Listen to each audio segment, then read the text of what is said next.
Hello, this is a guy who likes fanfiction and is too lazy to read, so here is let's start this from the beginning in audio form. Check the description for the links to the author. Chapter 1, Prologue. Let's start this from the beginning. Prologue. Itachi was confused when he woke up. He remembered fighting Kabuto and having a final conversation with his brother, but he also remembered releasing the Edo Tensei and thus was pretty sure that he should be dead. Itachi knew from the first time he had died, and didn't that sound just ridiculous, that there wasn't anything but blissful warmth in the afterlife. It was possible that the Edo Tensei somehow cursed the summoned soul, of course, but he thought it was much more likely that the user was the one cursed by the forbidden technique instead. After all, why punish the victim for the deeds of the culprit? For a moment, he entertained the possibility that he might have been summoned once again to fight as someone else's slave, but then he realized that he wasn't standing in a coffin but lying in a bed instead. And the reason he wasn't seeing anything wasn't that said non-existent coffin was closed, but because he hadn't opened his eyes yet. So, even though his senses were still a bit blurry and his mind still tried, and failed, to fully understand what was going on, Itachi did just that. He didn't know what he had expected, but seeing a very normal ceiling had certainly not been it. Sitting up, he instantly noticed two very important things. First, there was a big red and white colored fan symbol he knew all too well plastered on the wall in front of him. He had no idea how he had ended up in a place with the Uchiha emblem of all things, but that was exactly what he saw. However, the second thing made him forget about that mystery for now. He was small. And when he said small, he meant tiny. Itachi looked at his puny little hands in confused horror for several seconds, not quite believing what he was seeing.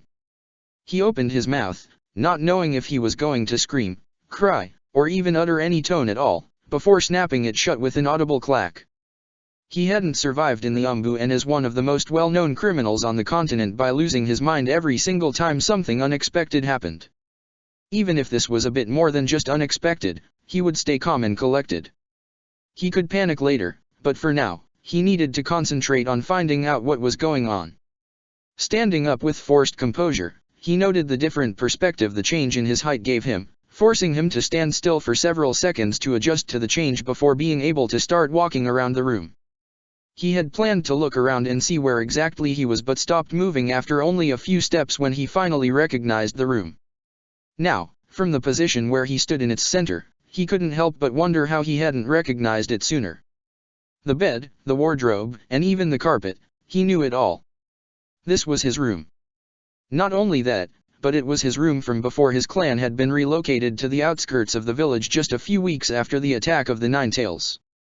Itachi started moving before he even knew what exactly he was doing.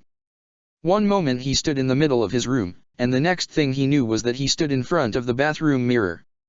What was looking right back at him was unquestionably his face. His much younger face. Deciding to do what he should have done from the very beginning, Itachi closed his eyes and concentrated on the flow of his chakra in his body, but he didn't notice anything strange or unusual. Or at least nothing that indicated that he was under the influence of a genjutsu. What he did notice, however, was that his chakra reserves were much smaller than they used to be. He never had the biggest reserves in the first place, but now they were barely above the level of an average genin, if even that. Ignoring this for the moment, he opened his eyes and activated his Sharingan, but he didn't notice anything strange even then. Itachi hesitated just a mere second before activating his Mangekyo Sharingan, but still, nothing changed. If it wasn't a genjutsu, then there was only one other possibility that came to his mind. People had always called him a prodigy, a genius, but you didn't need to be a genius to realize what kind of situation he had found himself in. He looked just like he did when he was a child and had woken up in his childhood home. Furthermore, to bring the point across even more, he recognized a lot of the various chakra signatures he could feel from outside the building. How couldn't he when he had been the one responsible for extinguishing their light in the first place? The conclusion seemed obvious, no matter how mad it sounded. He was in the past. It should be impossible. The entire idea was ridiculous because, time travel? Really? But then again, bringing back the dead sounded impossible too, up to the point when it actually happened. He frowned and looked around, his gaze accidentally meeting his image in the mirror. Once again his childlike face looked back at him, now with the addition of heavy eyes that it shouldn't possess for many more years. His eyes followed his tear troughs, which were not as pronounced as they would be later in his life, and he could see. I can see. My eyesight isn't blurred at all. This realization would have had a bigger impact if he wouldn't have started to feel lightheaded at that moment. Quickly realizing that his Mangekyo was eating up his chakra reserves at a frightening pace, he immediately deactivated his Shari-nan. With a heavy sigh, Itaka leaned against the wall. So, he thought, to sum things up, I woke up in a house I didn't live in since the Nine Tails attacked the village, from which I can conclude that my body is at most 5 years old. My chakra reserves are reduced, but I am still able to use both my Shari-nan and my Mangekyo Shari-nan. However, my eyesight has not yet been compromised, nor have I noticed any problems with my breathing, so I'm probably, hopefully, as healthy as I used to be when I was a child. He sighed once more. For now, Itaka would just assume that he had indeed traveled back in time, no matter how ridiculous that theory might sound. He stood in the bathroom for what felt like hours, doing nothing but look at his reflection in the mirror and think about the situation he had found himself in. Itaka just couldn't understand why he of all people had been granted a second chance. For all his good intentions, he still murdered his own family. Young and old, babes and children, and even his parents. Not to forget all the crimes he committed in the name of Akatsuki, or even in the Umbu before that. The list of his crimes was long, and there were so many people who deserved another chance much more than he did. No matter what some people might say, he wasn't a hero. And yet, here he was. His thoughts were interrupted when he heard a door being opened, followed by a soft feminine voice calling his name. It had been many, many years since he had last heard it. Itaka immediately recognized it as his mother's. He knew from the moment he had accepted that he had truly traveled back in time, even if he did so only hesitantly, that he would need to face the ghosts of his past sooner rather than later. Quite literally, in fact. But now that the meeting with his mother was just about to happen, he knew that he wasn't ready yet. He needed more time to prepare himself. Without much thought, he opened the window and jumped outside. It was fortunate that only his reserves and not his control had been set back to fit the age of his body, because if that were not the case, his attempt to use a Shunshin would have resulted in a very embarrassing and rather spectacular failure. But as his control was still as good as before, this action did not pose a problem even with his drastically reduced reserves. Thus, he vanished from sight in search of a place where he could think in peace. Chapter 2, Implementation. Let's start this from the beginning. Implementation. It was on the 4th day after the attack of the Nine-Tailed Fox, 3 days since he arrived in the past, that Itaka finally decided how to proceed. First, preventing the Uchiha massacre from ever happening had priority. Maybe there were other things to worry about, maybe he was just egoistic, but just this once, he didn't care. Afterwards, he would need to make sure that Konoha as well as the rest of the elemental nations were prepared to deal with Akatsuki and Madara. Sasuke would have a much more carefree life than he had the last time if he could deal with Akatsuki and its leader before the organization became a real threat, and there wasn't anything that could motivate him more than doing something for the sake of his beloved little brother. Not that he believed he could do so this early into the game, mind you. Not only was he still too weak, he also lacked information about what the most important members like Pain and Madara were up to at this point in time. Nevertheless, he could at least begin to prepare for the confrontations that were sure to come in the future. It was fortunate that his parents weren't in the same room with him when he met his little brother for the first time in this timeline, as he couldn't help but cry at his sight. Itaka might technically have seen him just a few hours ago, but the two versions of him couldn't be compared with each other. After all, one was a young adult, driven and eaten up by hate and anger which was his fault, while the other one was a sweet and innocent little babe.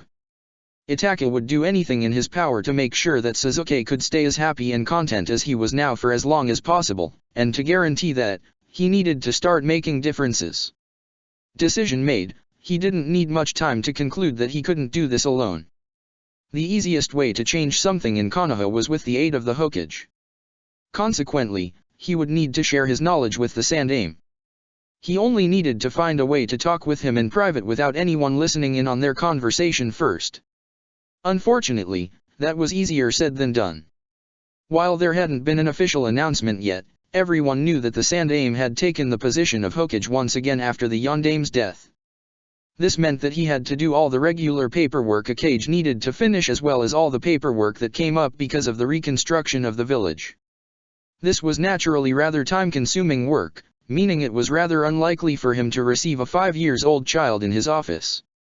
Even if he was the Uchiha heir.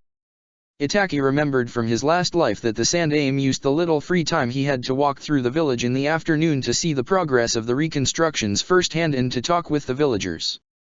Unfortunately, he couldn't approach him there either. The risk of someone overhearing them was ridiculously high, and he obviously couldn't let anyone but the Hokage know about this second chance of his. At least not yet. The only solution he had found so far that would make it absolutely impossible to be overheard was through the use of genjutsu. This, however, brought its own share of problems. For one thing, the Hokage had his personal bodyguards from the Umbu and he wasn't sure if he could stay hidden from them considering he was currently limited by his childish body. Another problem was the fact that the Hokage would most likely counter his genjutsu immediately. Even if he did not, one of his Umbu guards would notice that something was wrong with the Sandaime and counter the genjutsu in his stead before Itachi had the chance to speak with the man.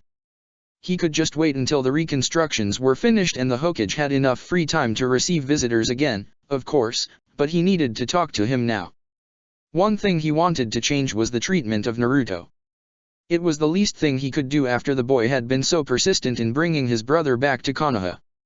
The general public wasn't informed about his existence until the funeral for all the people who died during the attack of Nine Tails. Even if he was only introduced as their savior whose sacrifice saved the village instead of as the Jinchuriki of the Nine Tails, everyone soon knew exactly what he was. Itachi didn't know when exactly the Hokage told others about Naruto's status, but from the fact that he didn't hear any rumors about a demon brat or something similar yet, he concluded that he hadn't done so yet. Still, as he couldn't talk with the Sandaime in person, genjutsu remained his only way to archive a conversation between them soon. And there was only one genjutsu he knew, that could avoid the aforementioned problems. Tsukuyomi.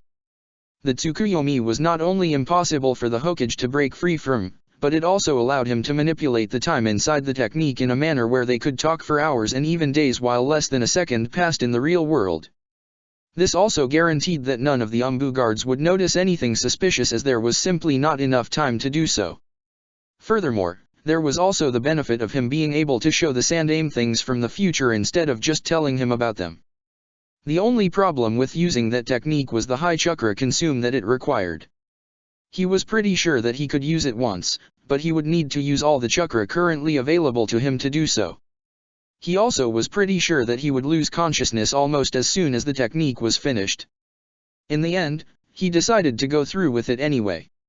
Should he lose his consciousness before he was able to stumble into an empty alley, he would just claim he overdid it with his training. It was not too far stretched to be true and he hadn't time to think of something better anyway.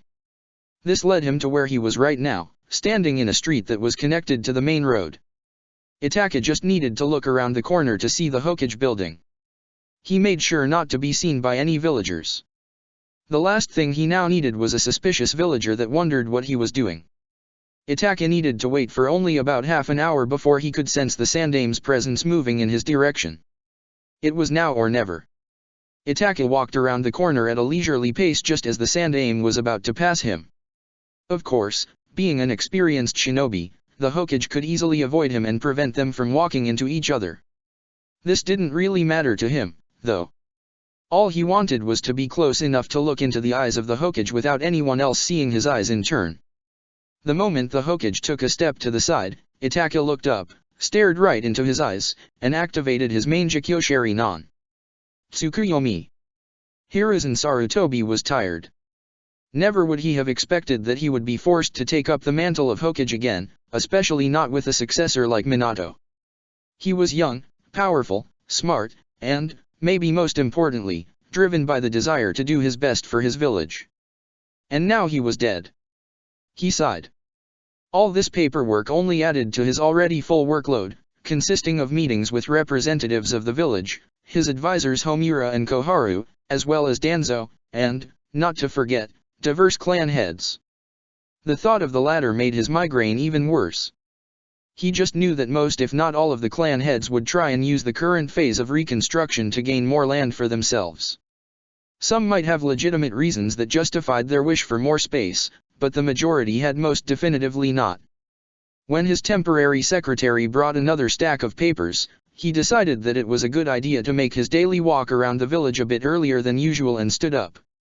He did these daily walks not only to escape from his paperwork but also because it warmed his heart to see the resilience of the people from his home. It had been less than a week since the catastrophe that was the nine-tailed fox, and yet a great amount of damage was already repaired. Of course, the areas where its attacks directly hit parts of Konoha's outskirts would need much more effort to recover than the center of the village, but that would be done in due time as well. Still, the villagers didn't let themselves get dragged down and went on with their lives. Children ran around, people worked together, laughed together, and, in some cases, mourned together before cheering each other up again. He loved this village and he would do his duty if it could help him protect these people a little longer, even if he wished he wouldn't be forced to do so from the position of Hokage after his predecessor died a violent death. First, the Nidaime, who sacrificed his life during the First Shinobi War to save him and his team, and now Minato, both were shinobi who died long before their time left him behind to clean up the mess in their wake. Hiruzen would have dwelled in his thoughts for a bit longer if his instincts hadn't suddenly screamed for him to move. He took a step to the side and turned around, intending in finding out what exactly drew him out of his thoughts like this, but what he saw was nothing but a dark-haired child no older than 5 who nearly ran into him. Before he could decide what to do, the child looked up. The last thing he saw were 2 red eyes that he recognized as the Sharingan, even though it had some strange muster he had never seen before instead of the one he was used to. From one second to the next, he found himself standing all alone on the same road he was before, the only difference being that nobody else seemed to be there beside him. A moment later, a fairly tall man of fair complexion with onyx black eyes and long, pronounced tear troughs, as well as jet black hair appeared out of nowhere. He instantly recognized the man as an Uchiha, but not one he had ever seen before. Before he could even attempt to break out of this genjutsu, the man began to speak. "Please excuse me for catching you off guard like this, Hokage-sama, but I didn't see any other way we could talk without being interrupted. I have information I feel are important for you to know, so please hear me out." It was already dark when Itaka finally arrived home. After a long talk with the Hokage during which he did not only tell him about the future but they also started to plan together how certain events should play out this time around, he had indeed been able to stumble in an unused alley before losing his consciousness. It was a relief that he only fainted for about 2 hours because like this, he was able to return home just in time for dinner. He may have had an excuse prepared if he had missed it, but it was much easier this way. It also helped that he was quite hungry and needed to eat so that his chakra reserves would refresh themselves faster. But knowing this didn't help him ignore the unwelcome feeling of anxiety that was starting to build up in his stomach. Even the fact that the Hokage believed him and they already made plans to change the future for the better was barely helpful. He wondered if eating with his family would ever be the same again. It didn't help that he recently became the focus of not only his immediate family but the entire Uchiha clan as well. After all, it wasn't every day that a 5-year-old activated his Sharingan. Izumi did activate her Sharingan as well when she witnessed her father's death during the Nine-Tails attack, of course, but most of the clan was happy to ignore her because of her half-blood status. Itaka quickly discarded the thoughts of Izumi, however, this wasn't a topic he was quite comfortable thinking about just yet. The reason he told his father, and consequently the rest of his family and clan, that he had awakened his Sharingan was quite simple: he was an adult in the body of a child. He had always been rather mature and never acted quite like other children his age. Witnessing the horrors war at the age of 4 did that to you, but it was a far cry from the person he became as an adult. No matter how easily he could fool most people who would just shrug and say that such behavior was expected from a prodigy like him, people who knew him well would notice that something was different about him sooner rather than later. On the other hand, it was expected that the awakening of the Sharingan would change a person. This was a well-known fact in his clan. His already mature personality, combined with the awakening of his eyes and a bit of acting, should be enough to fool even his parents.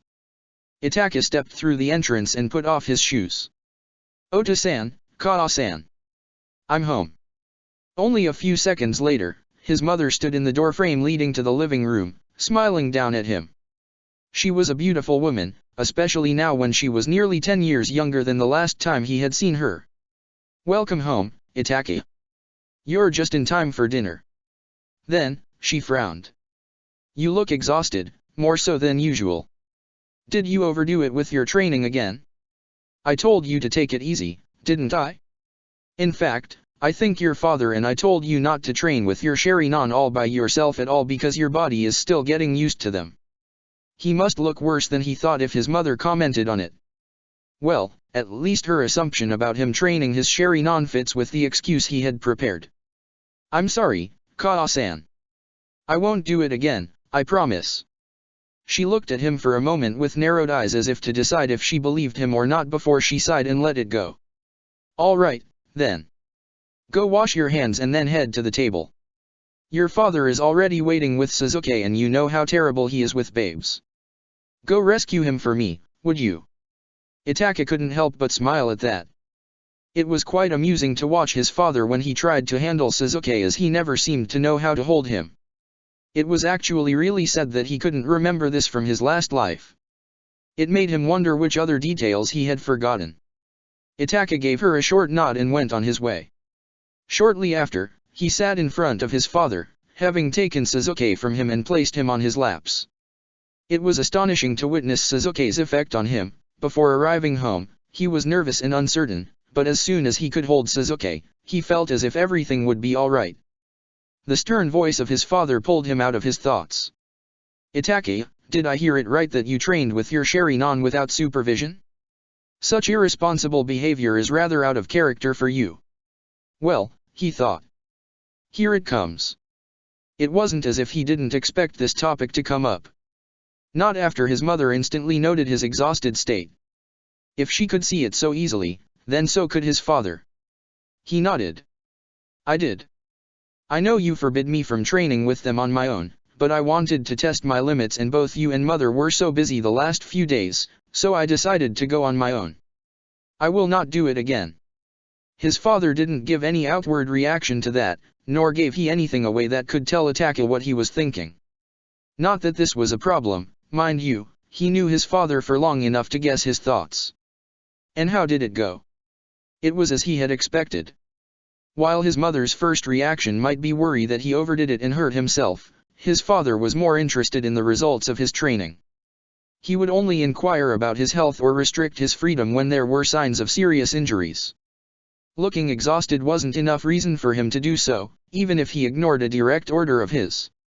Everything went well. I expected the increased chakra consumption and was prepared for it. The only problem I noted is that I am still too slow. My body can't react fast enough to act on the information my eyes provide me. Oh, how it irked him to confess that. He may have never been too proud of his abilities, but he did grow used to them. For him, not being able to use his eyes to their fullest potential was frankly speaking a disgrace. At least his sight was as good as it had been originally when he was a child and not as terrible as shortly before his death. "Well," his father hummed. "That is not too unexpected.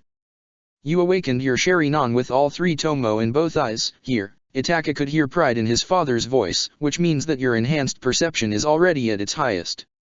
It would be surprising were your timing not thrown off. He paused and looked contemplative for a moment before he continued.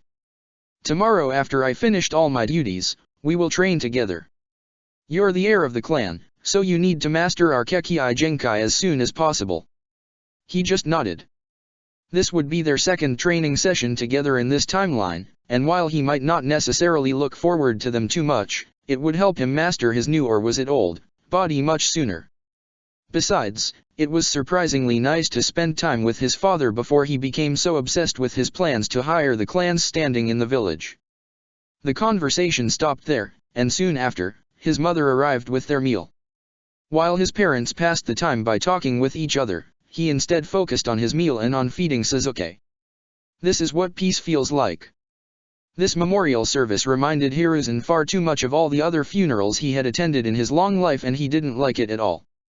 He would love nothing more than to just turn around and go home to mourn in private.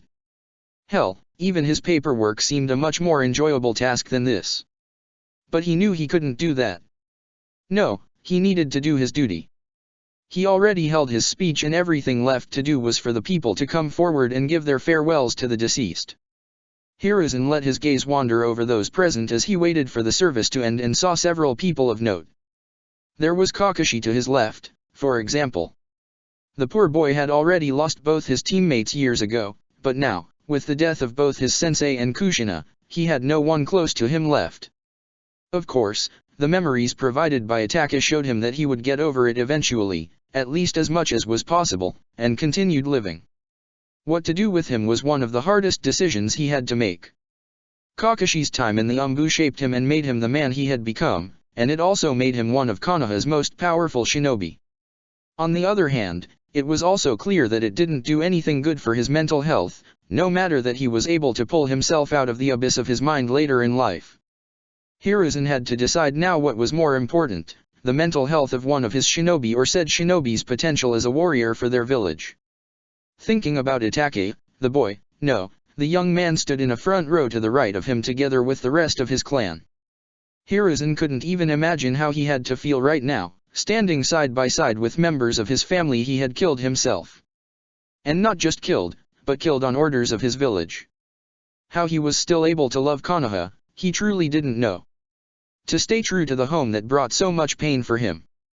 He was sure that even his old sensei, the Nidaime Hokage, who had rarely ever anything good to say about the Uchiha and repeatedly warned him about them, would be impressed. Most likely a bit smug too, knowing that his warnings about the Uchiha betraying the village were justified and had come true, but still. For all that Itachi deserved to finally be at rest, to have peace, Hiruzen couldn't help but feel glad that he was given a second chance. Not only had he another chance for happiness, but all the knowledge and memories of his would become very useful in the years to come too. In fact, today's memorial service was already quite different from the one presented to him by Itachi. The main difference was that he hadn't brought Naruto with him. Knowing what he did now, he couldn't understand what he must have thought the last time around. Why would he show off Naruto like this or tell anyone about his identity as Jinchuriki when he knew full well that people searched for a scapegoat in times of pain and suffering? To think of all the years of hardship the boy must have endured in the other timeline just because of an old man's folly. Naruto might not have been beaten or continuously bullied by the citizens or anything like that, but being ignored and glared at for all his life was bad enough in its own right. But not this time around, he would make sure of that. Another minor difference was an addition he made in his speech. One of the main reasons for the dissatisfaction of the Uchiha clan was the attitude of the leadership of the village and the behavior of the villagers themselves towards them. An example for the former was the banishment of their clan to an outer district, while an example for the latter was the permanent accusations about them being behind the attack of the Nine Tails. This accusation was mostly based on 2 points, their absence on the front line during the attack and the belief that the Sharingan could control the beast.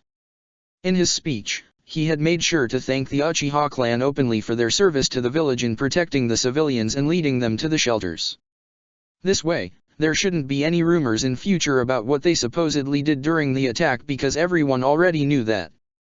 That wouldn't be enough for those determined enough in blaming them, of course, but he didn't plan to let the situation escalate to the point where that would become a problem.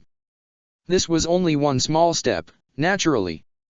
One of many to come. One of the most important things Itachi and he agreed on was that they would need to include the Uchiha more in various affairs. Their name shouldn't be only known because of their leadership of the Konoha military police force, the KMPF, or their combat powers. They needed to connect more with other parts of the village as well. To do this, Itachi would soon bring him a list of the most easygoing and approachable members of his clan who were also jonin. He would then continue by making them instructors for the new genin teams when the academy finished its school year. Noticing that people began to leave, Hiruzen was about to turn around and go himself when he saw a pale-skinned man with long, dark hair standing at the edges of the procession. Orochimaru. He was another case he didn't really know how to handle. He loved the man as if he was his son, his own flesh and blood, just as he did with his other students too, but the things he had been told about the man's deeds and experiments on humans and even babes. Hiruzen truly wanted to give him the benefit of a doubt, but he couldn't. His job wasn't made any easier by the fact that he was currently the only one who could stop him, seeing that Jiraiya and Tsunade were not in the village at the moment. Tomorrow, he decided. I will decide what to do with him first thing tomorrow. With that thought, he finally turned around and started making his way home. There was still work for him to do, after all. Even on a day like this. There always was. Chapter 3, Genin Days I. Let's start this from the beginning. Genin Days I. Itaka watched some crows fly by the window from where he sat in the last row of the classroom while still listening with one ear to what the instructor was explaining at the moment. It wouldn't do for him to be called upon and not know the answer because he didn't know the question itself, after all. Not only would his parents undoubtedly hear about that, but his pride wouldn't allow something like that to happen either. It would be way too embarrassing not being able to answer an academy-level question, no matter how boring he thought the lessons to be. It was hard to believe that he had spent 6 months already sitting in this classroom, learning stuff he mastered decades ago. Of course, he knew that this was necessary as he couldn't become a shinobi if he didn't finish his schooling first, but it was still boring. He spent most of the time in class musing about the future, how he could train in private after school, or how he should spend his time with Sasuke on that day. Sadly, his thoughts often wandered off in much more unpleasant directions. One more recent example of such a thought was the memory of when the Sandaime informed him about his failure in apprehending Orochimaru. The Hokage had decided to gather information about said Sunin's activities before he would act, to see if he was already too far gone or if he could still be saved. Itaka knew that the snake summoner was like a son to the old man and that he was unable to act completely unbiased regarding him, but he was still somewhat annoyed at this turn of events. It might be hypocritical of him considering he was exactly the same when Sasuke was concerned, but he couldn't help it. It would have been a great boon for them to stop Orochimaru before he could leave the village, but now he was gone even earlier than in the original timeline and there wasn't anything they could do about that. Good things happened as well, of course. For one thing, the Uchiha clan hadn't been relocated to the outskirts like the last time. Instead, their new district was pretty much at the center of the village, right beside the marketplace. Because of that, the clan was forced to interact more with the non-Uchiha population, making their clan look less aloof and unapproachable as it was still the case with clans like the Hyuga. Naturally, there were a lot of protests at first as many members of his family didn't want to interact too much with the rest of the village, but all resistance stopped as soon as they noticed how the increased number of people from outside the clan multiplied their income. The only persons who had been quite outspoken against this change had been Danzo, but when the Hokage argued that this placement would allow the KMPF, which was mainly manned by members of the Uchiha clan, to be everywhere in the village fast enough to be actually able to do something in case of an emergency and no one else objected, it had been decided anyway. Another positive change from his timeline was that he still hadn't heard any rumors about Naruto, which meant that his status was still very much a secret. He actually heard his parents argue about adopting him. His mother had been close friends with Kushina after all, but the idea was discarded in the end. Itaka-kun, can you tell me for which jutsu the hand seals I just demonstrated are? He looked at the expectant face of his instructor, slightly surprised that he had actually been called to answer the question. Most teachers had already accepted that they wouldn't catch him by surprise and that he always played attention even if he didn't look like it. The seal is for the Suten, Sujin Hiki, water release, water formation wall, sensei, he answered without hesitation. His teacher nodded with a smile, having obviously expected him to know the answer. In Itaka's opinion, he should have called upon someone else if he already knew that Itaka could answer the question, but it didn't really matter anyway. At least he had been moved up the grades a few months ago, just shortly after his enrollment, which meant there were no fangirls in this class who could swoon about him. He suppressed a sigh. If there was one single advantage of becoming a well-known criminal, then it was the absence of fangirls. Not to say that they vanished completely, there were some weird people out there who actually are into mass murderers, but it definitively lessened. Having correctly answered the question, his teacher continued to explain various techniques as well their strengths and weaknesses while Itaka continued to stare out of the window, counting the time until school was over so he could get some real training done today. The class had just finished and Itaka was on his way home when he heard a female voice call his name. Itaka. Not so fast. He knew who called his name even before he fully turned around, having recognized the voice instantly, so it was no surprise when Izumi suddenly stood in front of him. Itaka, I told you to wait for me after school. Do you know how annoying it is to run to catch up with you? He was pretty sure that she was glaring at him right now, but to Itachi, it looked more like she was pouting than anything else. Since he awoke in the past, he had tried his best to spend more time with the few people he had been close to, that being a pretty limited group of people consisting of Sasuke, Shisui, and Izumi. Probably his parents as well. Unfortunately, he had not much reason to interact with Shisui yet, and his parents were too busy more often than not, so he spent most of his free time, or at least the time he didn't spend, training with either Izumi or Sasuke. Sometimes with both of them at the same time, too. One of those days had been yesterday.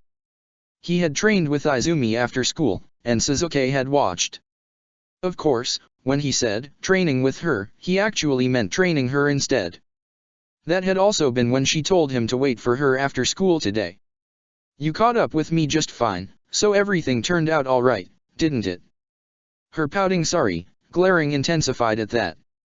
That's no excuse, Itachi. You can't just dash.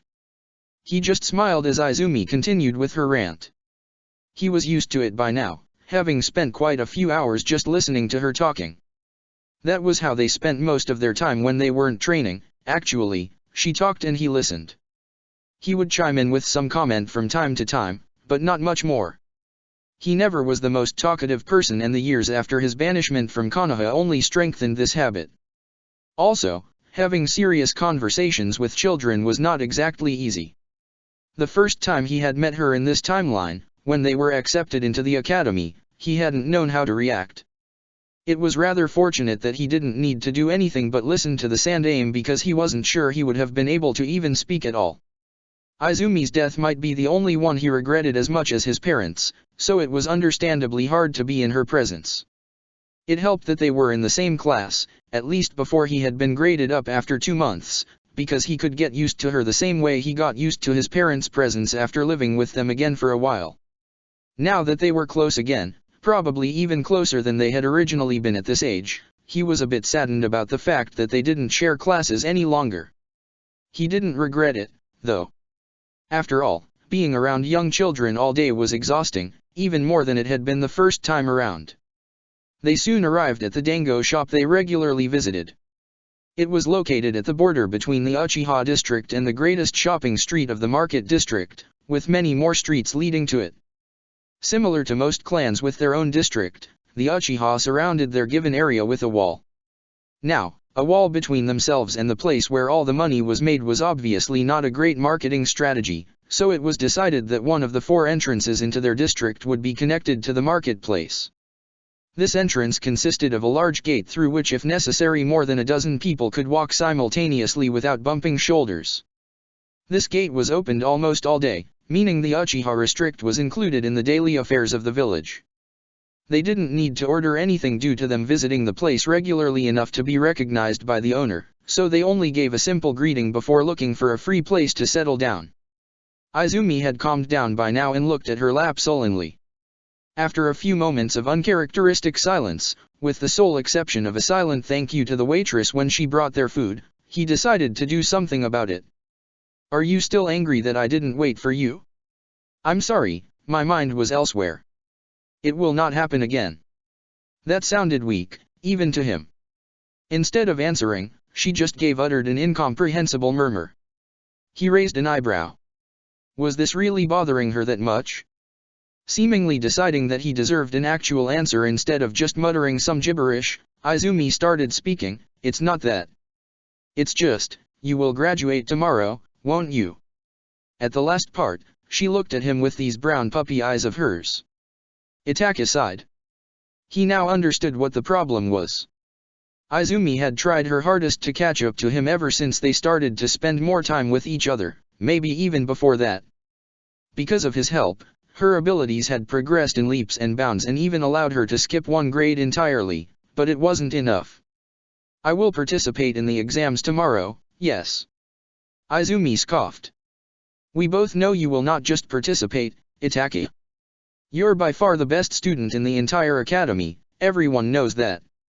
If you participate, you will finish the exams at the top of your class. All fire inside her seemed to die after she finished talking. Itachi knew that Izumi had a crush on him. It wasn't as if she was hiding it very well, even if she was much less obvious or annoying than his usual admirers. In his last life, he had had too many other things to worry about and not quite the capacity to develop a crush on someone as to reciprocate her feelings, at least to the same extent, and now, well, he was over 20 years old while she wasn't even 10 yet. No matter what he might have felt about her in his youth, he couldn't develop a romantic interest in a child. Back to the situation at hand. Izumi's greatest worry at the moment was that they would grow apart if he graduated and she didn't. That they would stop meeting each other more and more as time went on until they were little more than strangers. He just had to reassure her that that wasn't the case. "Izumi," he said before waiting until she looked up at him again to continue. "Even if I leave the academy tomorrow, we will still be friends. We will still spend time with each other, even if I will need to go on missions and have less free time than I have now. We can manage that, can't we?" Her eyes started to tear up, but she didn't start to cry. Once again he was reminded of just how young she actually was. "Really? Do you promise?" He smiled at her, making her blush. "Of course. And besides, if I get a Jonin instructor, I will learn a lot of new things. I can teach you whatever he teaches me, which then will help you graduate earlier. How does that sound?" "Yeah," she replied, finally smiling again. "That sounds great." There was a moment of silence before she began speaking again, enthusiasm having returned in her voice. "So, did I tell you what Hana did today in class?" With that their conversation returned to more light-hearted topics, and Itaka couldn't help but smile as he continued listening to whatever came to Izumi's mind. It was already dark outside when Itaka's cage bunch, in the original being at home and finishing dinner with his family right now, noticed the person he was waiting for entering the restaurant. The person was a young man of average height with a forgettable face and short, brown hair. He gave the waitress a joyful smile before he made his way over to where Itaka was sitting. "Soda," the sandaime greeted him when he arrived. "It's good to see you.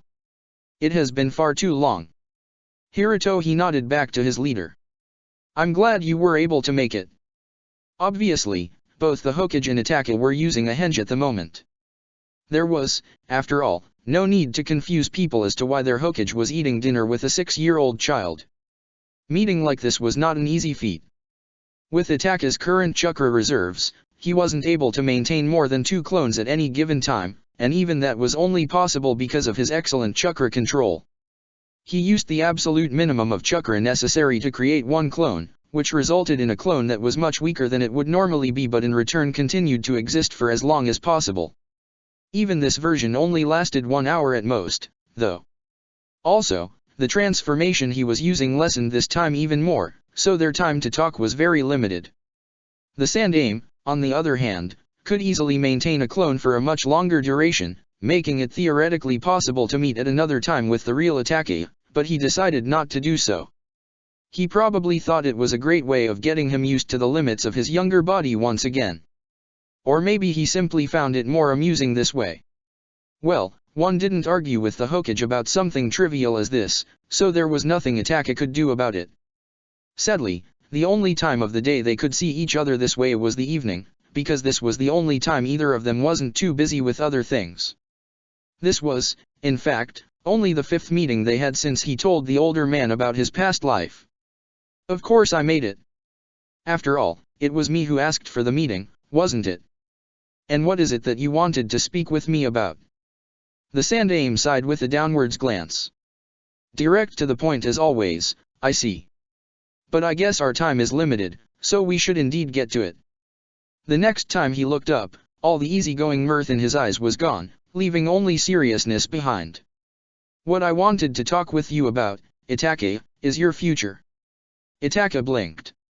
While this was one possibility he had considered, that wasn't the first thing he had thought about when musing what this would be about. He decided to play it safe for now. "I will graduate from the academy tomorrow." "Yes, you will. I'm sure of that. But that is exactly my point. You will graduate tomorrow, but the situation is already different from your last life, which means we need to make different decisions." Itaka didn't quite see where the Hokage was going with this. Of course the situation was different from before, The current location of the Uchiha district was proof of that, but he wasn't sure how that would have any immediate consequences that they would need to discuss right now. In case you didn't notice yet, the Sandaime continued. You're only 6 years old at the moment. Correct me if I'm wrong, but you were 7 when you finished the academy in your last life, weren't you? That is correct, yes. Indeed it was. After the nine-tailed fox attacked the village and killed a great number of shinobi, it had been decided that the current school year of the academy would end earlier. The graduation class would finish the academy sooner while the class below them, the new graduation class, would graduate on the originally scheduled date. This way, the village would be able to produce twice as many new genin as they would have otherwise at the same time, thus replacing the shinobi who had fallen in the attack as fast as possible. With earlier graduation came an earlier, additional enrollment. Originally, he hadn't been part of that earlier class. His mother had put her foot down when his father proposed him join the academy a few months earlier, making sure that this wasn't going to happen. Itaki hadn't been included in this argument back then, but this time, he interfered and agreed with his father. Together, they were able to wear his mother down, which resulted in him joining this earlier grade. Now he would graduate with the class that would finish their schooling tomorrow instead of a few months later. Naturally, if the Uchiha heir started schooling earlier, the rest of the clan followed suit. It would obviously look bad if their clan had enrolled his child in school and they didn't. Honestly, he didn't feel like it made that much of a difference if he finished the academy while still being 6 instead of 7. It wasn't even that impressive considering that Kakashi graduated when he was only 5. Excuse me, Hokage-sama, but I don't understand the problem. Should I postpone my graduation until next term? He wouldn't like it very much, but he would do so if he was ordered to. No, that will not be necessary. In fact, your earlier graduation will be very handy. You see, your graduation age isn't the only thing that changed. There is also my failure in apprehending Orochimaru, as I'm sure you remember. For one moment the Hokage truly looked his age before he pulled himself together once more. What you might not know, however, is the fact that Orochimaru had a genin team. He told me that he would nominate them for the next Chunin exams and that he would probably take one of them, Anko Mitarashi, as his apprentice afterwards should they succeed. Does this match with your knowledge? He hadn't thought about that. But now, knowing that the conversation was about his future, he thought he finally knew where this was leading to. I don't know anything about the other 2 members of the team, but I'm aware that Orochimaru took Mitarashi-san with him by manipulating her when he fled the village in the original timeline. The Sandaime nodded. The situation is different now. Orochimaru fled earlier, thus leaving his team before they were able to participate in the last Chunin exams. One of his students vanished around the same time as he did, too, but with the knowledge that he manipulated Mitarashi-san in your timeline, it might be possible that this disappearance isn't as voluntary as we assumed. Be it as it is, there is now one empty spot in a team where there wasn't one before. I already found a replacement instructor, but I still need one more member for the team, and I want you to fill that hole. Itaka didn't have a problem with that. He wasn't surprised by it either, having known what was going to happen as soon as the Sandaime started to talk about Orochimaru's former team, but he still needed to gather his thoughts for a second. He knew for quite some time now that he wouldn't be part of the same genin team as before, not that he wanted to. He already interacted with way too many ghosts as it was by simply walking through his family's district and was fine with it. The far much more important revelation was that he entirely missed something big as this, even though he knew that Orochimaru left the village earlier than before. Sure, it might not be something important this time, but he wouldn't be always so lucky. He needed to make sure that he didn't miss anything else after this meeting was over. I understand. There wasn't much else he could say to that. It wasn't like he had a reason to protest against it anyway.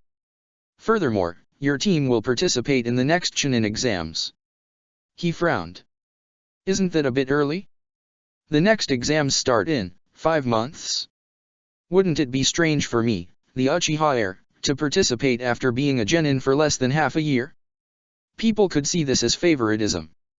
It probably would be viewed that way, yes. But if you proved your worth before the nomination on a mission, for example, there would be much fewer protests than you might think. Most people would see this as a good way of showing off how talented the new generation is, especially after the damage we have taken because of the Nine Tails. Moreover, the people who have the last word in this would be your assigned sensei and I, so there's no need for you to worry about possible protests. Itachi stopped himself from frowning even harder as the gears in his mind began to conclude why the Sandaime was so persistent in having him not only rise in rank, but also gain public recognition and, more important, approval. Deciding to voice his thoughts, he began to speak once again. Why exactly do you want me to become a Chunin already, Hokage-sama? Why not let me take part in the exams after these, or at an even later date? You are aware that Konoha doesn't need me to show off in front of the other nations. I didn't participate in these exams the last time either, after all. In fact, I only became a Chunin when I was 10, several years from now. Instead of answering, the Sandaime only smiled. It was obvious that he didn't plan on giving him a straight answer tonight, not about this topic at least. Even if not answering his question was an answer in and of itself. I have also received a message from Jiraiya, the Sandaime continued, changing the topic. He has still some business to finish before he can head back, and as we don't have any immediate need of him, I saw no reason to speed up his return. He will arrive in around 2 months. We will have another meeting then. Itachi nodded.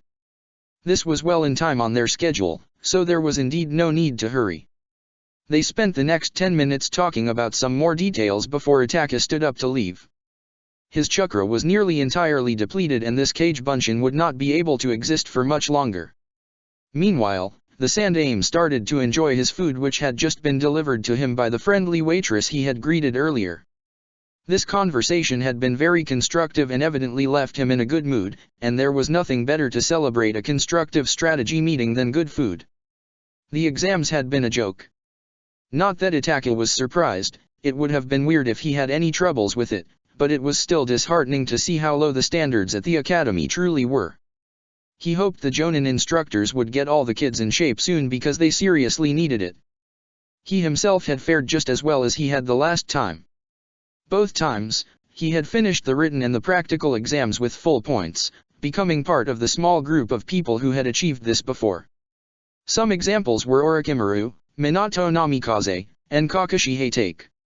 The only part that gave him some problems was the one where he needed to work together with other students, a feat made harder by the fact that he wasn't close to anyone in his class.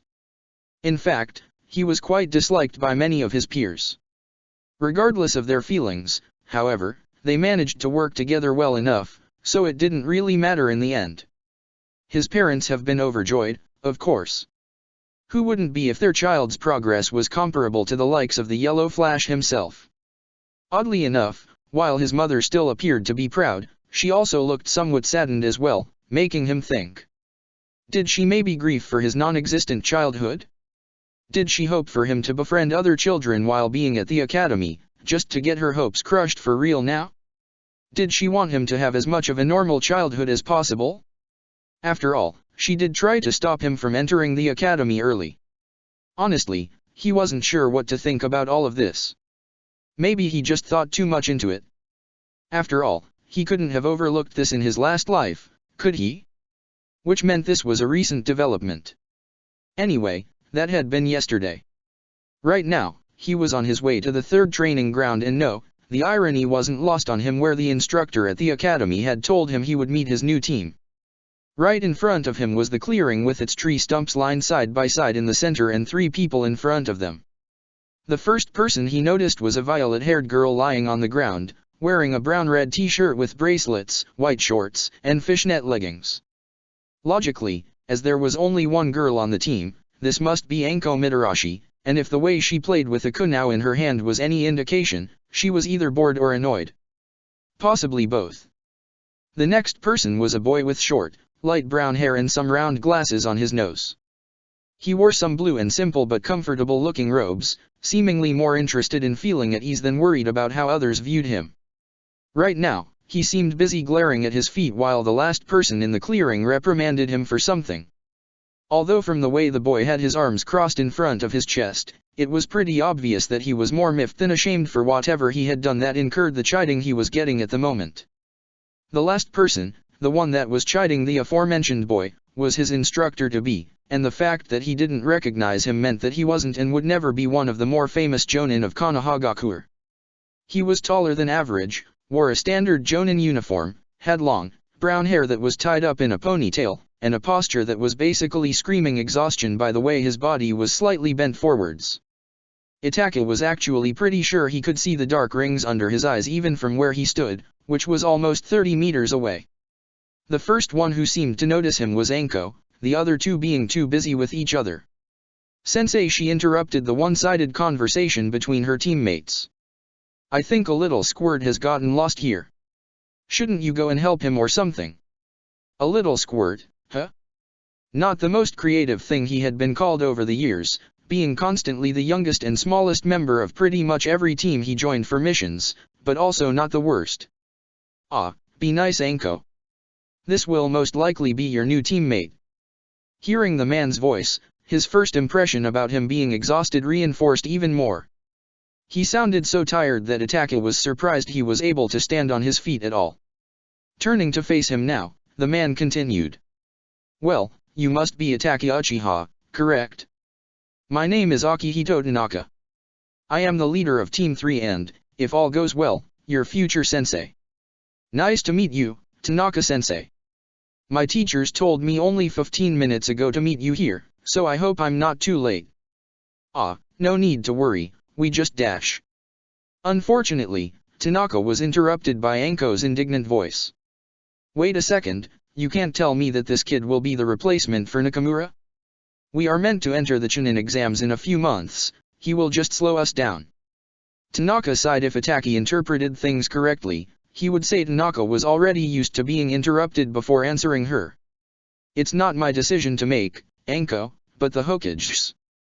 But be assured, the Sandaime wouldn't sort Uchiha-san into our team if he wouldn't think he would fit right dash." Once again, he was interrupted, this time by his other student's miffed voice. "Well, Hokage-sama isn't perfect, is he? From my perspective, this is obviously a mistake. How do you suppose we can accomplish any missions when we need to drag him along with us all the time?" "Yukio, I know dash." "Sensei," this time it was Itachi who interrupted the older man. "If I may propose something dash." Only to be interrupted himself. "Nobody asked for your opinion, squirt." Anko scoffed and promptly threw the kunao, the one Itachi had seen her play around with earlier, at him. Akihito was tired. In his defense, he was already 36-year-old, which was a pretty decent age for a shinobi. Especially one who fought at the front lines of the last war and had been part of the Umbu for nearly a decade. The average shinobi died before they turned 35, which meant he already excelled that and he planned to continue to do so. Right now, all he wanted was to retire and maybe even start a family. To retire as an active shinobi of Konoha, you needed to fulfill two requirements. First, you must have served in active duty for at least 20 years, and second, if you reached the rank of Jonin, you must have trained at least one team of genin. Something about securing the next generation and what's not. So, here he was, taking over Orochimaru's former team after the Sannin betrayed the village. It was much worse than he could have ever imagined.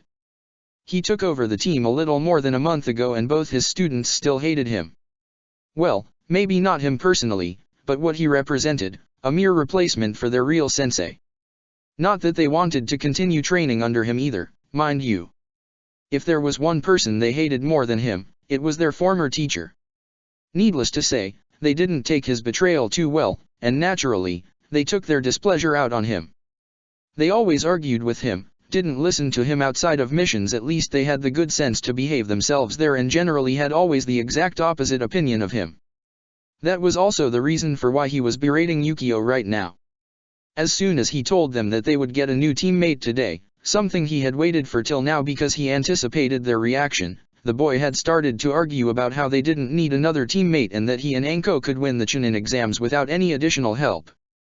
He stopped doing that, however, when Anko's voice interrupted him to draw his attention to the new person in the clearing.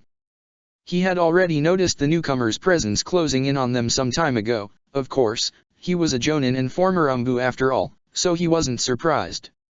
Still, he stopped chiding Yukio for now and faced his prospective new student, not paying much attention to the conversation even when he took part in it.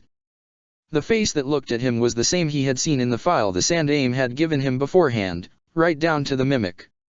Itachi Uchiha, possibly the greatest prodigy of his generation and probably some previous ones as well, and also one of the youngest members of his clan to ever awaken their inherited Kekkei Genkai.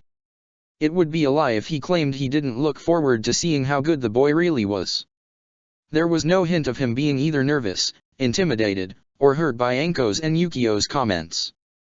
He stood perfectly comfortable in front of Akihito, not even looking at his fellow students.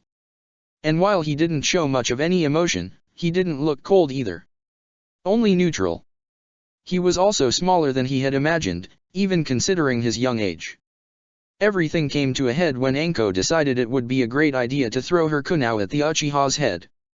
Akihito could have stopped the weapon easily, of course, but he decided not to. It was common practice in the Umbu to test new recruits in a trial by fire, and while he knew these kids weren't Umbu, he didn't see why he couldn't do the same. Not as long as he was close by and could interfere if necessary. The kunao flew a straight line before the boy caught it just a centimeter from his head. He had caught the weapon without any indication that he was surprised and was still looking at him, never even glancing at the weapon he had just caught. He suppressed a smile. What a show-off, he thought.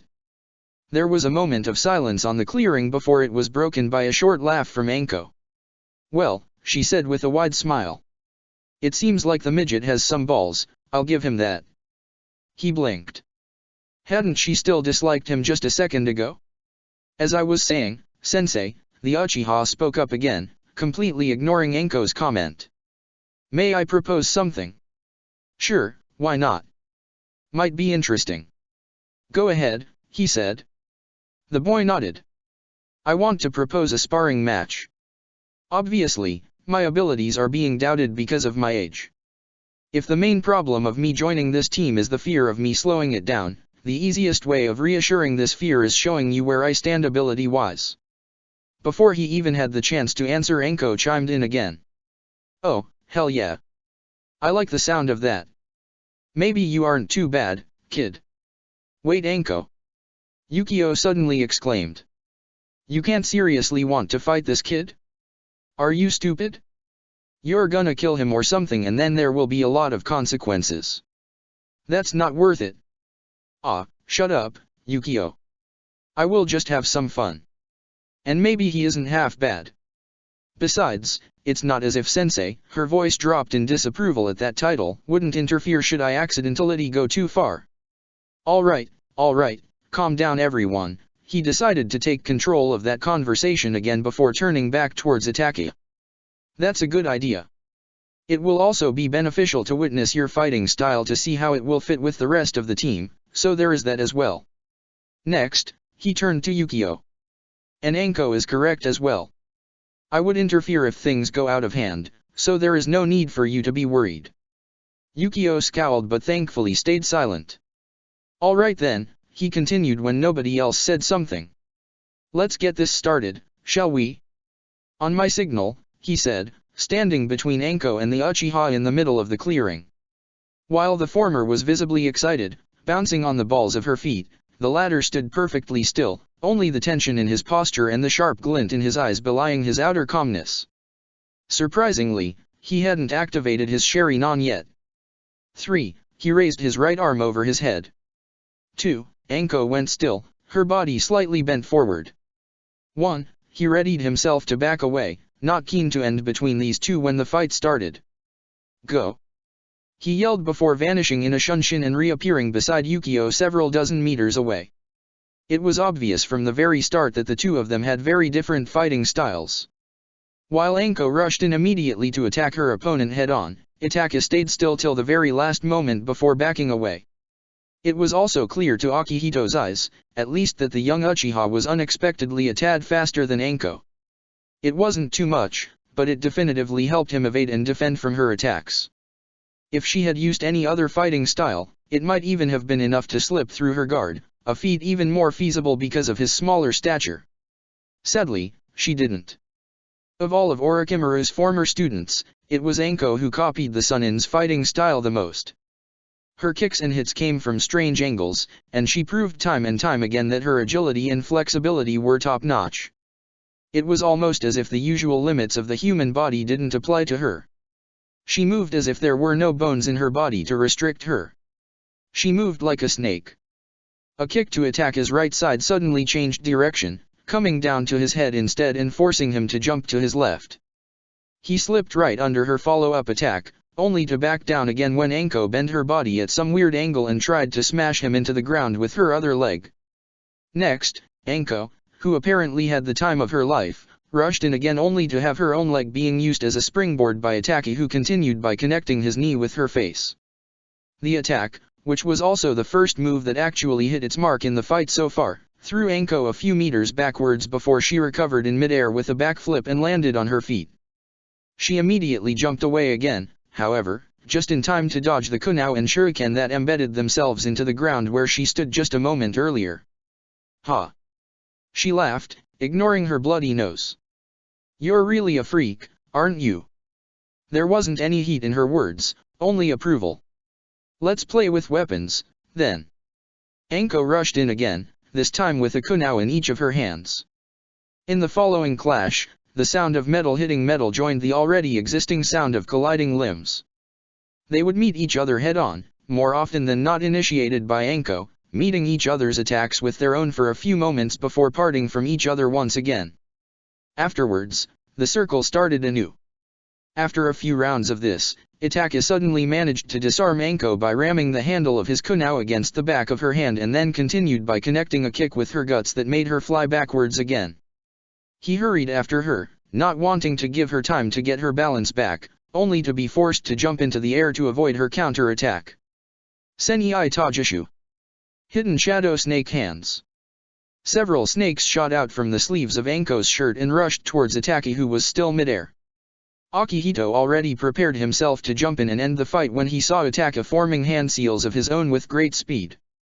Katon, Gokakyu no Jutsu. Fire Release, Great Fireball Technique. An average-sized orb of fire flew towards Anko, killing the snakes and filling the area with the smell of burned flesh. The girl gave a surprised squeak before she jumped away to avoid the flames. She managed to get out of the affected area just in time but didn't get a moment to rest because the next second, she was forced to defend herself from an onslaught of hits and kicks.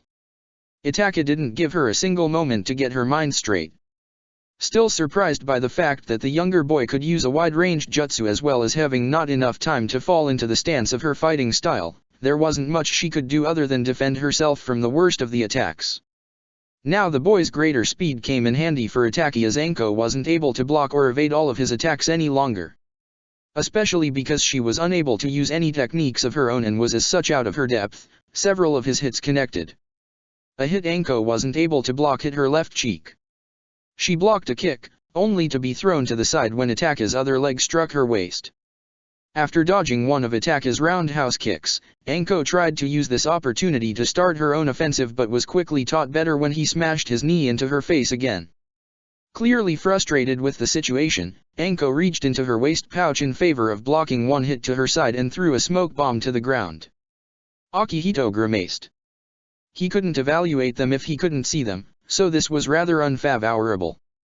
At least he had a pretty good guess about Anko's skills, having trained with her for over a month now, but he wanted to watch the Uchiha boy a bit more. The smoke bomb had been a small one, so the smoke was already starting to fade away. It were only a few more seconds before he started to see two silhouettes. One of them, the smaller one, was lying on the ground while the bigger one sat on top of it. He knew what that meant and already prepared himself to declare Anko the winner when he noticed a third silhouette appearing behind the girl. The smoke had almost entirely faded away when the situation became clear. Itaka was lying on his stomach while Anko was sitting on his back and pointed a kunai at his head. But instead of having a victorious smile on her face, her eyes were wide in shock. The reason for that was the other Itaka standing behind her with a kunai of his own on her throat. The art of genjutsu, illusionary techniques. The greatest advantage as well as the greatest disadvantage of genjutsu is its chakra consumption. While most genjutsu don't require too much chakra in the sense of using and therefore wasting it, they require the caster to use a certain amount of their chakra to flow through their and sometimes their victims' bodies. The amount of chakra that is needed for this can't be used for anything else for as long as the technique is active, this being the main reason why only people with a certain amount of chakra are able to use the most powerful techniques. If the caster releases their technique, the chakra used for this process becomes free once more and can be used as usual. Should the victim break the illusion, on the other hand, all the chakra used for the energy flow will be lost just as if it was used for another technique. Genjutsu, just as ninjutsu, are ranked depending on the difficulty and the skill necessary to perform the technique as well as its strength. Both types of jutsu share the same ranking system, ranging from D rank at its lowest to S rank at its highest. However, shinobi who specialized in genjutsu more commonly use the terms low-level, mid-level, and high-level when they talk about their techniques. Low-level techniques, which are generally jutsu who rank from D rank to C rank, describe a genjutsu in which the quality of the illusion isn't good enough to be unnoticeable and who are easier to break than mid-level or high-level techniques. The person that is victim to such an illusion can break free by simply disrupting their own chakra flow. Illusions of this level are generally used by shinobi who outnumber their enemies because victims of such illusions stay motionless until they break free. This way, they're easy targets for attacks from one's comrades. Caster of low-level genjutsu are in general unable to move around themselves for as long as they use the technique, which is why they also need to be defended by comrades while executing the technique. This is the most common type of illusion used by shinobi as most don't have the chakra control to learn the other types or just don't bother to learn them. Techniques of this level can be used by forming the hand seal for ram. Mid-level techniques, which are generally jutsu who rank from C rank to B rank, describe a genjutsu that makes it hard for the victim to notice the technique and consequently often stay captured in the illusion until they get killed. Victims of such illusions move according to what they see inside the genjutsu, which means the caster can for example make the victim attack their comrades without them even realizing it. They either need someone else to disrupt their chakra flow for them or experience some sort of pain, for example by stabbing themselves with a kunai to break free. Furthermore, most casters aren't able to move around themselves as they need to concentrate to keep the illusion going. Experienced users can maintain some mobility. Every large-scale genjutsu, which affects an entire area instead of a single person, is at least a mid-level technique. Only a small number of shinobi bother to learn mid-level genjutsu as they prefer ninjutsu due to their more visible effects. Techniques of this level can be used without hand seals if the caster's chakra control is good enough. However, diverse hand seals can be used if this control is lacking. High-level techniques, which are generally jutsu who rank from B rank to A rank, describe a genjutsu during which it's nearly impossible for the victim to notice the illusion. To break free from it, the victim does not only need to realize their situation but also needs to possess excellent chakra control.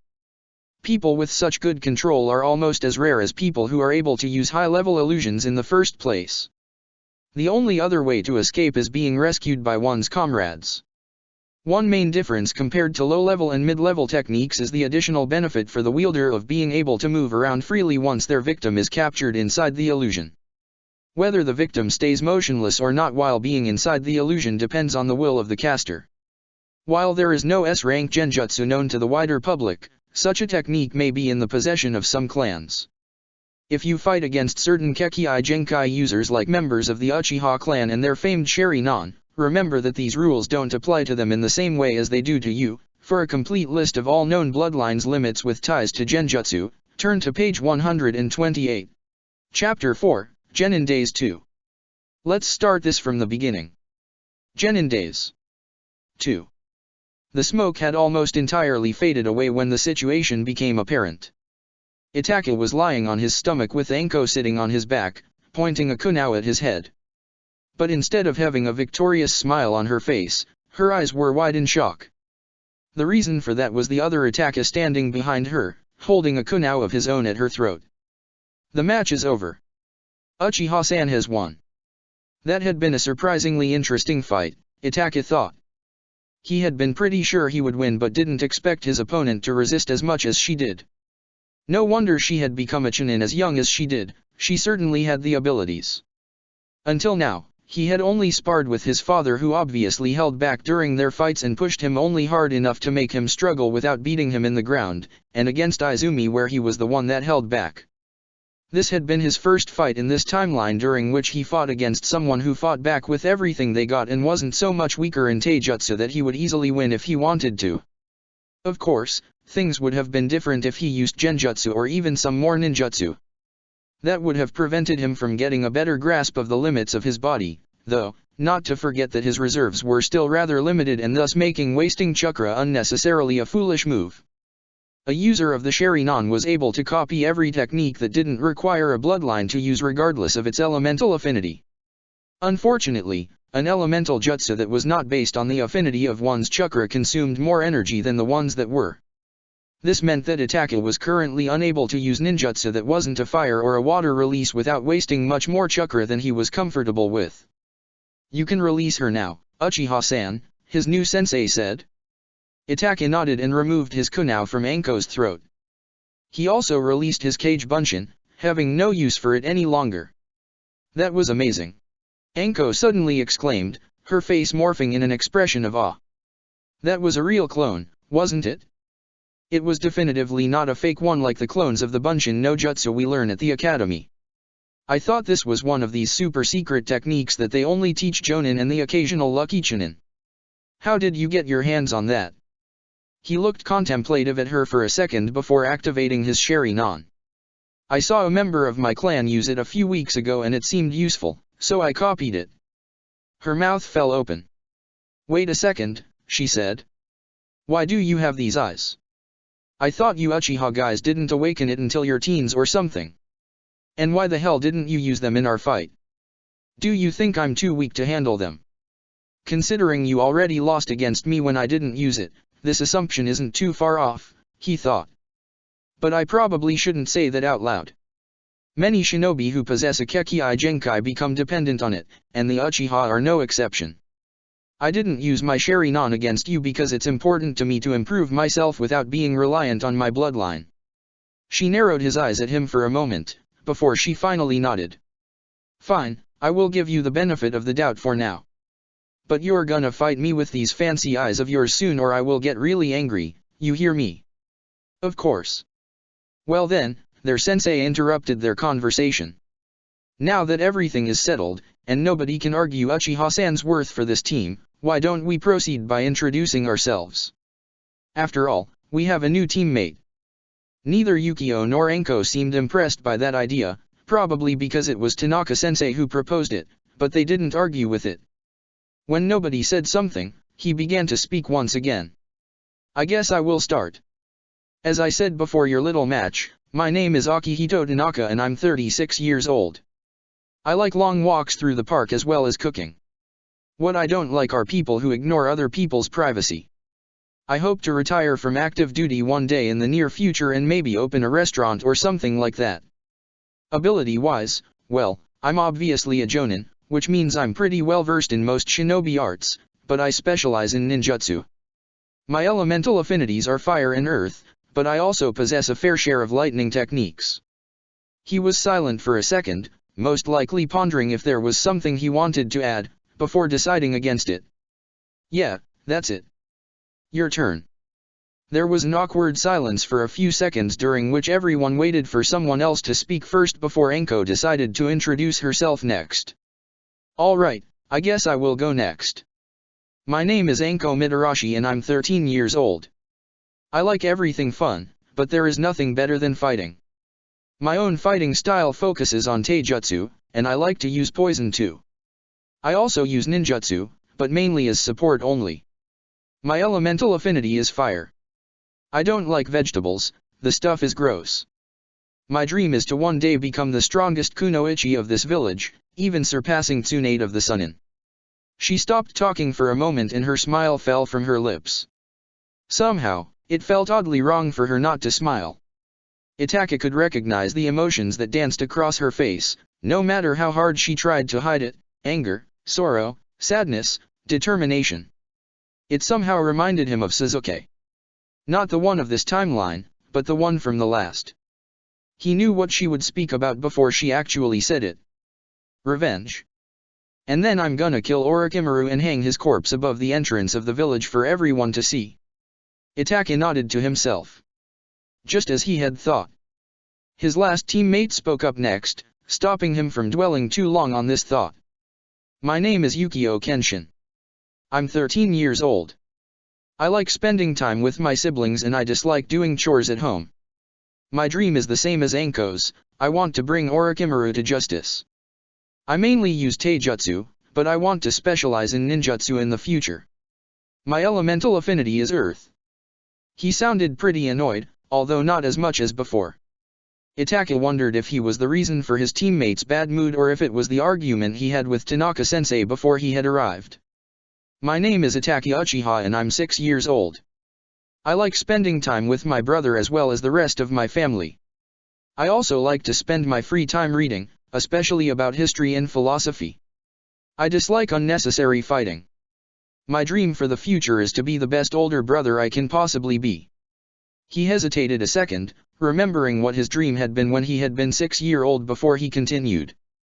I also want to become as strong as I can to protect the village and end all fighting, and I prefer using genjutsu in fights, but I'm also capable at ninjutsu and taijutsu. My elemental affinities are fire and water.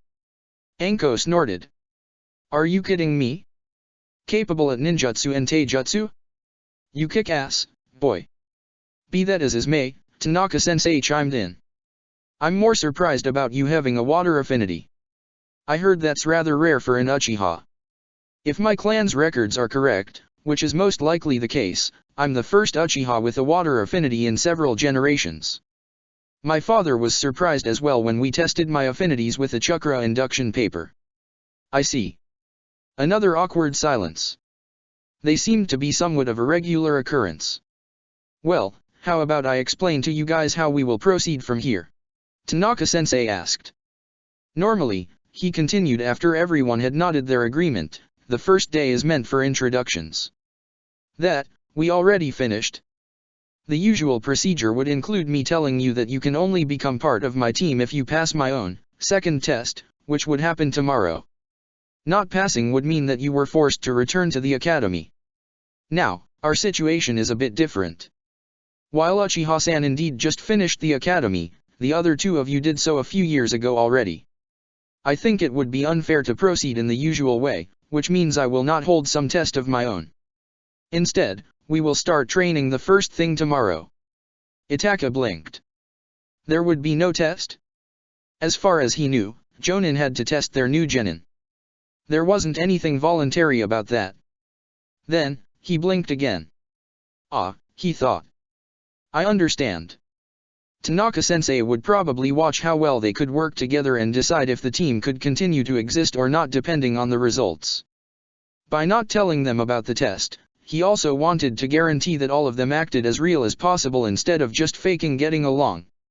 You said we will start training tomorrow, Yukio said. Why not start now? Haha, you see, I thought we could use the time for some team bonding, or something like that. Tanaka-sensei said while laughing nervously and scratching the back of his head.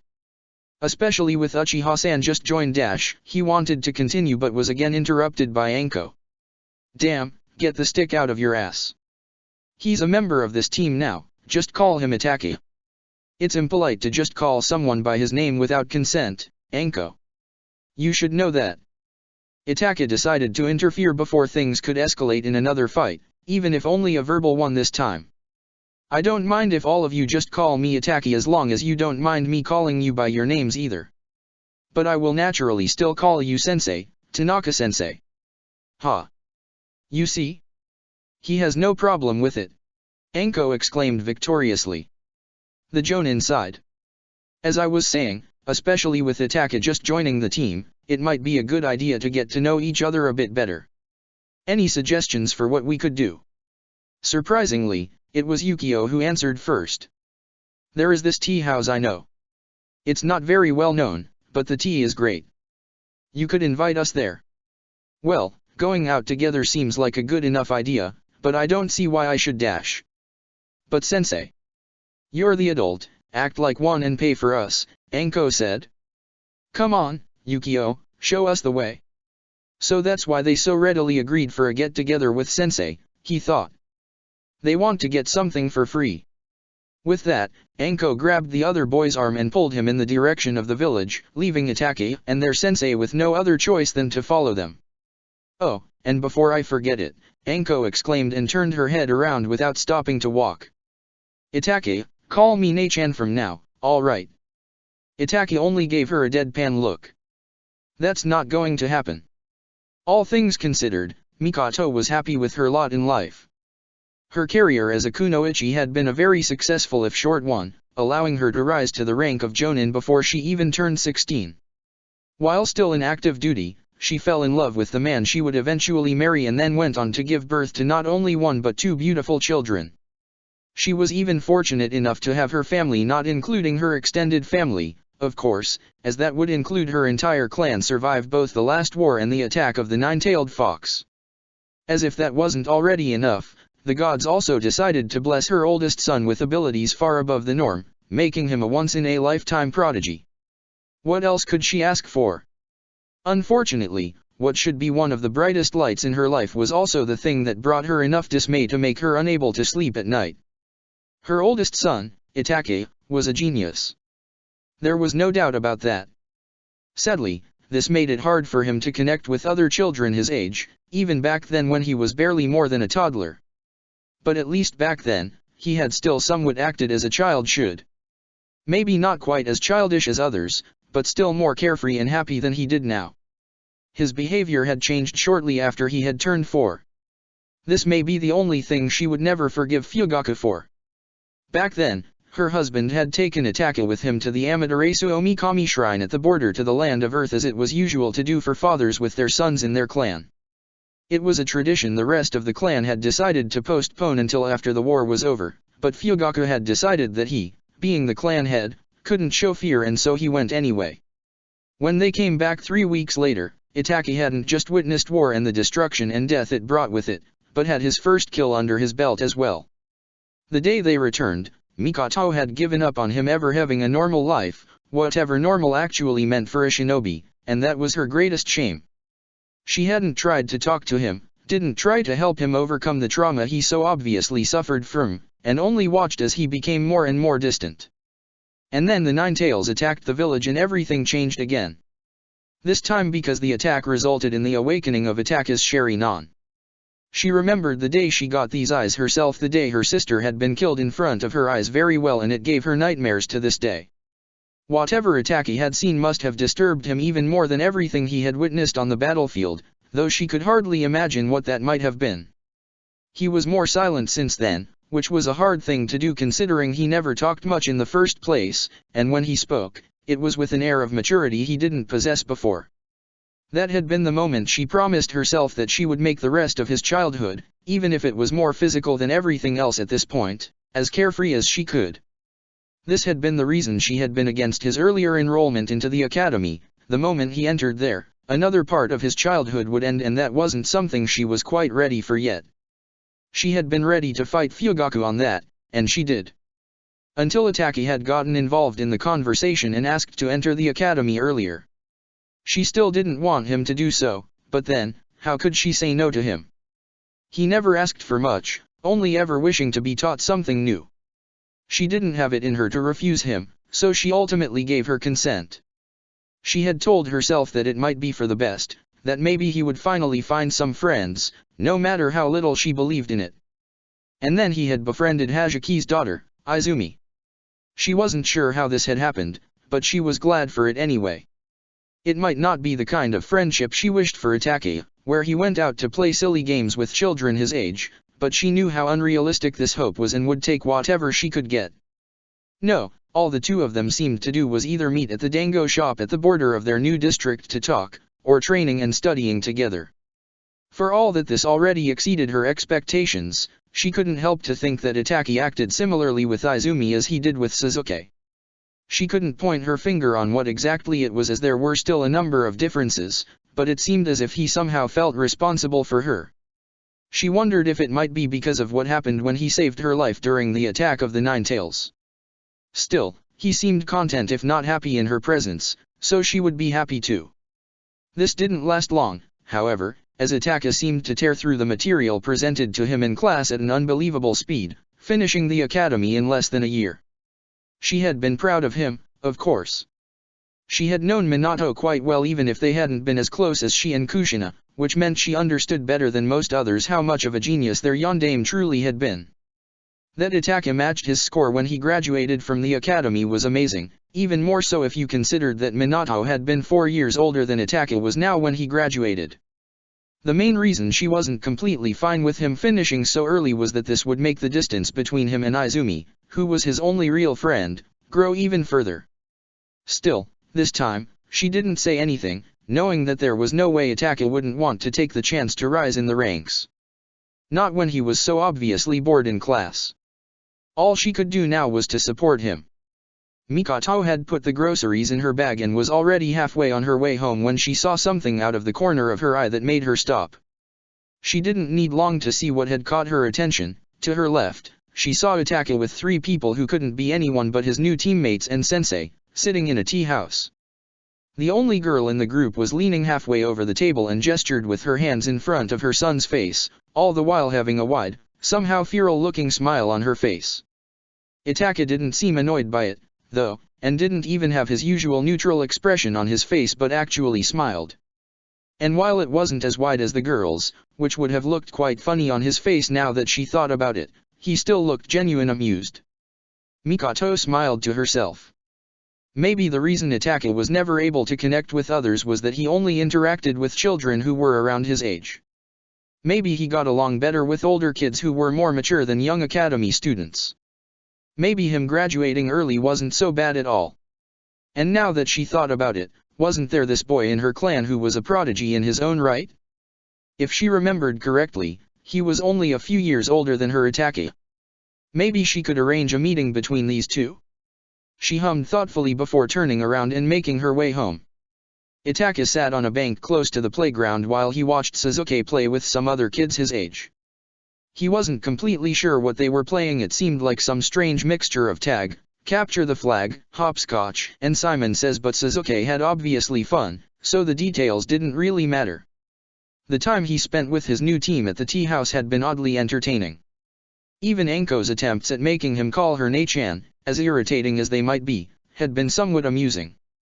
After spending a bit more time with her, he could confidently say that she would have gotten along with Kisame like a house on fire. They had nearly the same sense of humor. Even Yukio had started to warm up to him and come out of his shell, even if he didn't talk too much. In fact, Itachi suspected that he was a rather introverted person and didn't talk much in general. That suited him just fine. After all, he was exactly the same. They had spent a bit more than 2 hours there before paying and departing home. At that point it had just been noon, so his mother asked him to take Sasuke to the playground and he had been only too happy to concur with that wish.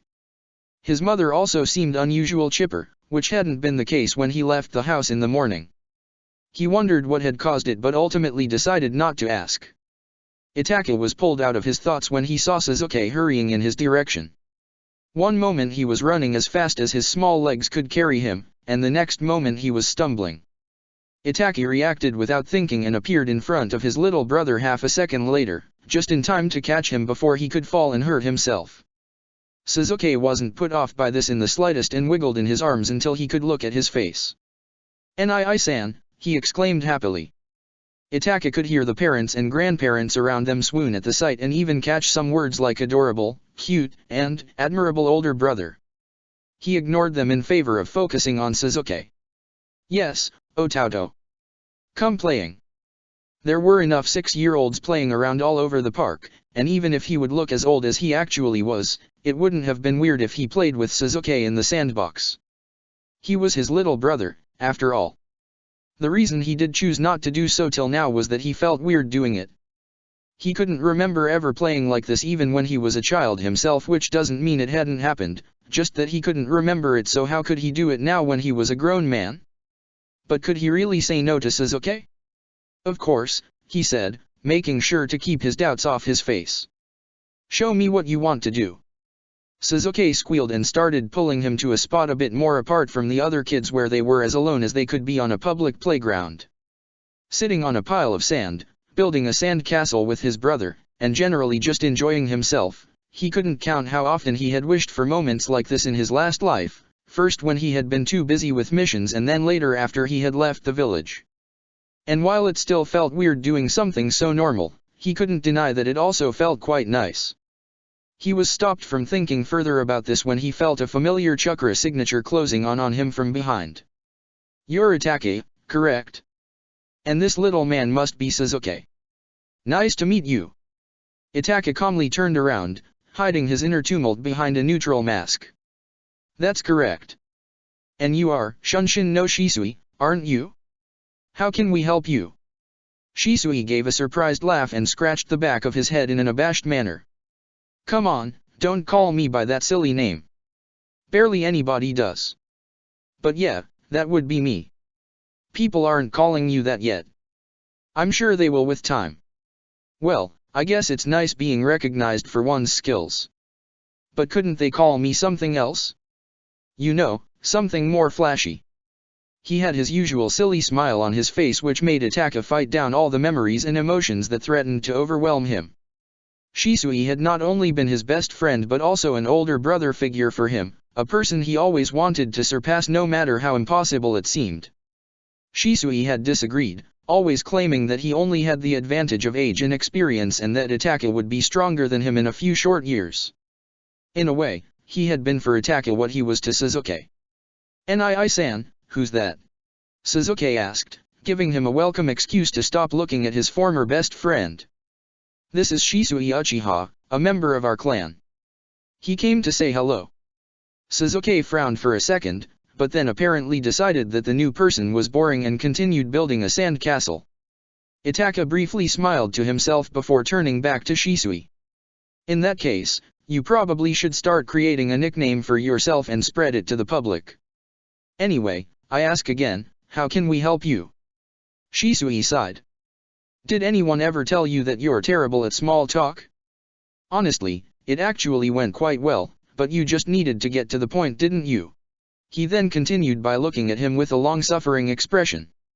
Shisui sighed again when it became obvious that Itake didn't plan on answering him anytime soon before continuing the conversation himself. "Fine, be a killjoy, then. I heard you became a genin even though you're only 6. I thought that we could train together, you know, teach each other some stuff. From one prodigy to another, you see." Itake looked at him for several seconds, making him obvious uncomfortable and shifting on his feet, before asking dryly. "My mother sent you, didn't she?" Shisui's eyes widened a bit before he started to laugh. "Wow, you looked right through me. Amazing. What gave me away?" He shrugged. "You didn't give anything away. It was just a hunch, nothing else." "A very lucky hunch," Shisui readily went with his answer. "But, you know, being sent by your mother doesn't change the fact that we really could help each other. So, what do you say? Interested in training with me?"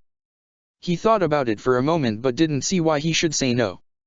He had wanted to approach his friend sometime soon anyway, so this was as good of an opportunity as any. "I would be happy to." "Do you dash? Nii-san. Let's go swing." Sasuke interrupted him and started to pull at his sleeves. Itake had already halfway turned around to reprimand him gently when he heard Shisui's quiet chuckle. "No need to be jealous, Sasuke. I'm not going to keep your brother from you any longer." Turning back to Itake, he continued, "Do you have time today? I plan to train at the private Uchiha training ground for the next 5 hours." He nodded. "I'm not sure how long I will be here, but I should be able to come for an hour or two at least." "Great.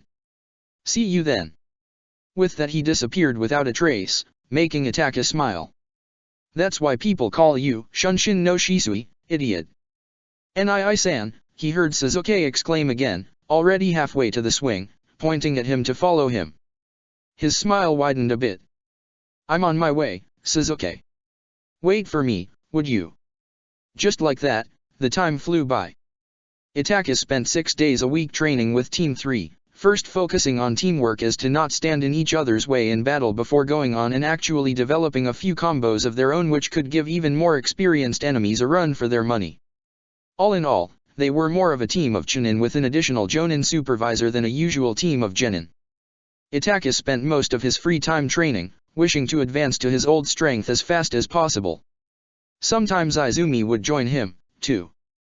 At this point, he was pretty sure that she was the top student of the academy, at least in Taijutsu. He also made it a point to train with Shisui at least once a week. And while they would probably never have quite the same relationship as they had before, he could confidently say that they were friends. The rest of his time, he spent with Sasuke.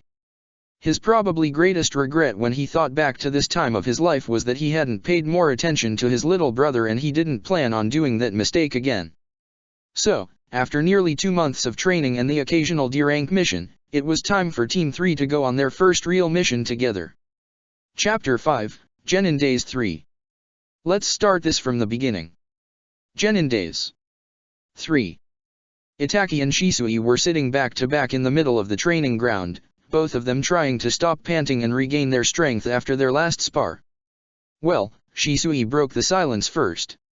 I think it would be safe to say that you mastered the Katon, Gokakyu no Jutsu, Fire Release, Great Fireball Technique, and the Katon, Hibashiri, Fire Release, Running Fire, by now.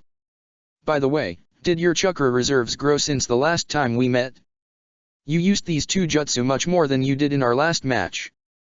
You know as well as I do that the body grows used to a technique with time if you use it often enough, and that it consumes much less chakra to use a technique your body is already accustomed to than it would otherwise. I spent the last 3 weeks you were on your mission almost exclusively focused on getting my body as used to these techniques as possible. Unfortunately, this effect would lessen more and more with time until it stopped entirely. Otherwise, every shinobi would train a few techniques like crazy for a few weeks and be able to spam them endlessly afterwards. Shisui laughed. I know. No need to give me a lecture, I just wanted to test you. He rolled his eyes, a small smile on his lips. Of course you did. Hey, are you saying you doubt me? I let you know that I will be promoted to Jonin soon. Then I will probably be given a Genin team, which means I need to train how to act like a teacher and test my cute little students. And just so you know it, you just took the role of the cute little student. My pity to whoever is unfortunate enough to become your student, Itachi thought amused. Isn't the teacher supposed to be better than his student? I think I won more of our fights than you did so far, didn't I? His friend spluttered. Only as long as we don't include ninjutsu. The times you won then can be counted on one hand. You're 3 years older and have bigger reserves than I do. That's hardly fair. Honestly, it probably wasn't fair of him to tease Shisui over his losses either.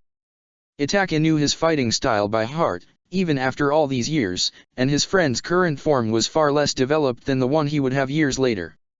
Also, Itachi was much faster than he was when he was actually 6 years old.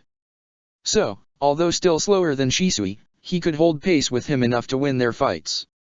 Many things aren't fair, Itachi. Enemies will always use every chance they get to have an advantage. You need to be prepared to deal with it, Shisui said, much more serious now. He nodded, already aware of that. Anyway, his friend continued, his voice carefree once more. Why did you choose these two jutsu? Any specific reason? Not really, he shrugged. They are both rather basic but have enough potential to be used versatilely. Moreover, one of them is more offensive-orientated while the other one is more defensive-orientated. Seemed like a good balance. Shisui nodded, not commenting further on it. This time it was Itachi who broke the silence, asking the question he had wanted to ask Shisui since he had returned from his mission. You have been distracted all day now. Did something happen on your mission? Shisui didn't answer immediately but thought about it for a few minutes before replying. There were some unexpected interferences. Some missing nin got involved and they outnumbered us quite badly. Most of their followers were normal bandits, though, no shinobi, so I'm pretty sure we would have been able to manage them after a while. Just not without casualties. It was fortunate that we were close enough to the border for some Umbu to notice us, or else at least one of my teammates would have died. It was a close thing. Had they arrived a minute later it would have been too late. Shisui stopped to take a deep breath. Then, he suddenly balled his fists, an angry look on his face. And I didn't even notice. He could have been killed and I wouldn't have known it until all the fighting was over. I'm still not strong enough to protect everyone. Itake hesitated for a moment, thinking about how he should react, before giving his friend a soft nudge with his shoulder. Hey, you're not even 10 yet but are still considered for promotion to Jonin. You are strong, and you will only grow stronger. That's what we're training for, isn't it? To get stronger and protect everyone. Shisui laughed softly but sounded absent when he answered. Yeah, I guess you're right. Itake knew there wasn't anything he could say that would placate the other prodigy, so he didn't speak at all. They continued to stay where they were for another hour, enjoying the calm and each other's silent company, before standing up and making their way home. So, the old Hokage said. You think they're ready for their first C-rank mission, Akihito? Their sensei nodded. Yes, Hokage-sama. Their teamwork is faultless, and Itake managed to fit right in with these two. All of them can defend themselves and they look out for each other. They're ready. Well then, the older man replied with a smile. In that case, I think I have just the right mission for you. He needed a minute to search through the documents on his table before handing Tanaka-sensei a scroll. There is an orphanage located at the coast of the Land of Woods. For a few weeks now, children went missing at irregular intervals. As of right now, 28 children are unaccounted for. Since the Land of Woods doesn't have a hidden village of its own, the caretaker of the aforementioned orphanage sent a request to us instead. We assume that there are no shinobi involved and that regular bandits are the culprits. They most likely kidnapped the children to sell them on the black market. Your mission will be to find and to kill all the bandits as well as rescue every child that is with them. If you find out where they sold the other children, you are not to interfere. Bring the information back home and I will have an Umbu team take care of it later. They nodded, Anko and Yukio looking slightly sick at the thought of children being sold on the black market. While Itake knew that they had their fair share of combat experience, a given with Orochimaru as their sensei, they apparently lacked the experience with the other dark parts of the shinobi lifestyle. They were already half-turned when the Hokage spoke up again. Before you go on your way, Itake, I have a scroll for your father concerning some of your clan's dealings with the village. Would you mind taking it with you? Nodding, he turned around, walking the short way to the Hokage to receive the message scroll. He took it, not visibly reacting to the hand signs the older man made when his body blocked the view from his teammates, and turned around to join the rest of his team. Tanaka-sensei spoke up as soon as the door was closed behind them. We will meet at the entrance gate in an hour. We will need around 2 or 3 days to arrive at the orphanage, depending on where exactly at the coast it's located. Keep that in mind when you guys prepare your equipment. Yes, sensei, they intoned simultaneously. It was amusing for Itake to watch his teammates interacting with their teacher.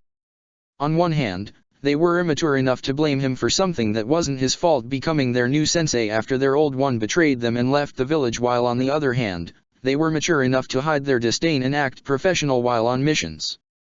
With nothing else to say, they departed, all of them making their way home to prepare for the mission ahead of them. As soon as his teammates had vanished, Itake made his way to the closest empty alley and opened the scroll he had received from the Hokage. Just as the Sandaime had said, it was indeed about his clan's dealings as the leading force of the KMPF and how they could possibly work closer together with the Umbu, but that wasn't what interested him. Much more important was the second, smaller scroll hidden in the bigger one. All it said was one short message. Jiraiya will be back in 3 days. We will meet him after you return from your mission. Anko jumped over the roofs for about 5 minutes before arriving home. She didn't bother to use the door or even announce her arrival, not having any living family members and thus living alone. There wasn't anyone there to greet her when she entered her apartment anyway. Ignoring the cold feeling in her stomach, she started to collect her stuff. This only lasted a few minutes, however, as she had her equipment already prepared beforehand, having decided years ago to always be ready to depart for a mission on a minute's notice. She hadn't needed it for a few months now, not since. Do not think about him, she thought to herself. He doesn't deserve it. Anko was as ready as she could be and very motivated by the thought of saving some poor children from slavery. Having grown up in an orphanage herself, the thought of young children being kidnapped from there was just disgusting. Just wait, you bastards, she thought. You will pay for this. Only a few blocks away, Yukio was currently rather busy with soothing his mother and younger sister, promising them that he would be safe and that this wasn't a dangerous mission at all, really, while his father hurried through their apartment to get his equipment ready for him. Honestly, he thought while trying to suppress a fond smile. This is hardly my first real mission.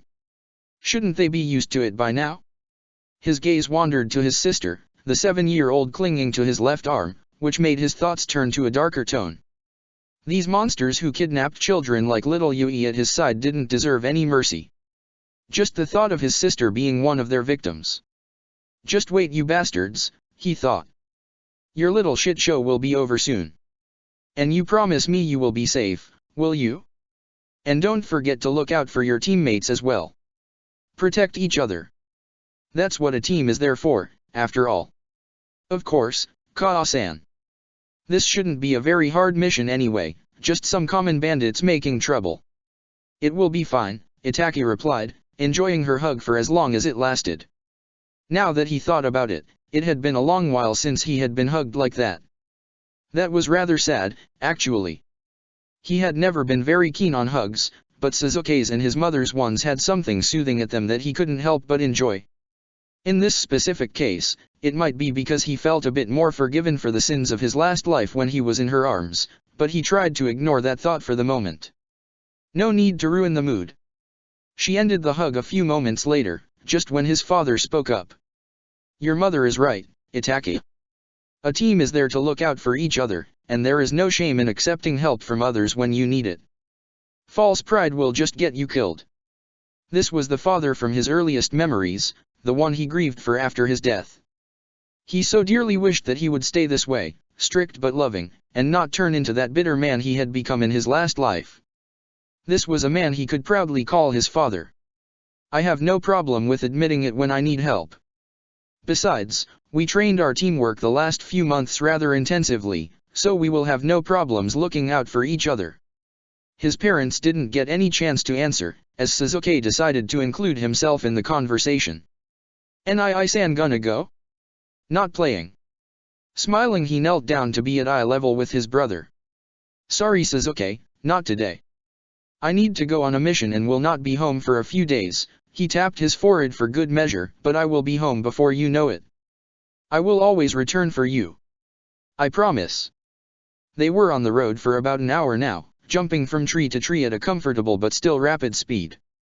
Usually, Itaki enjoyed these parts of a mission before the bloody part started, where he could enjoy the nature around him in silence. Sadly, this wasn't an option at the moment. "You're just annoyed because you couldn't win against him once since he joined our team, so do us all a favor and stop whining," Yukio interrupted Anko in one of her long-winded monologues.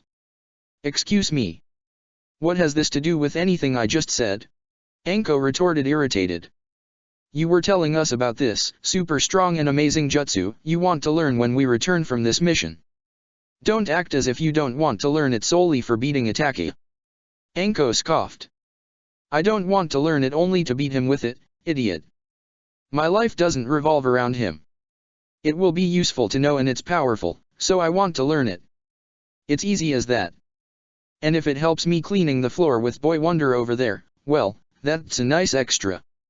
He guessed he was lucky that he was used to Kisame's antics, or else this would have been much more annoying. His sensei wasn't as fortunate, though. Alright, that went on for long enough. Calm down, now. While their sensei had still the same dark bags under his eyes, the ones Itaki had noticed the first time he had met him, there was no tiredness or exhaustion in his voice to be found now. "While we will be in friendly territory for at least another day or two, we still need to be careful. You never know where you run into a missing nin. In fact, we could even be close to one right now." Anko and Yukio became serious almost immediately. It were moments like this where Itaki was happy that he joined an experienced team rather than one with genin fresh out of the academy. He was much more comfortable going on missions with people who actually understood the dangers of one instead of only thinking about possible glories. "Yes, sensei," they both replied. The Jonin nodded. "Good. Does anyone have a suggestion about how we can protect ourselves from being surprised by enemies? Besides the usual methods, that is." There was a moment of silence before Itaki raised his voice. I might be able to get some eyes into the sky to look out for us by using the Kukiyos no Jutsu, summoning technique. His sensei raised an eyebrow in silent surprise, and judging by the eyes he could feel on the back of his head, his teammates had similar reactions.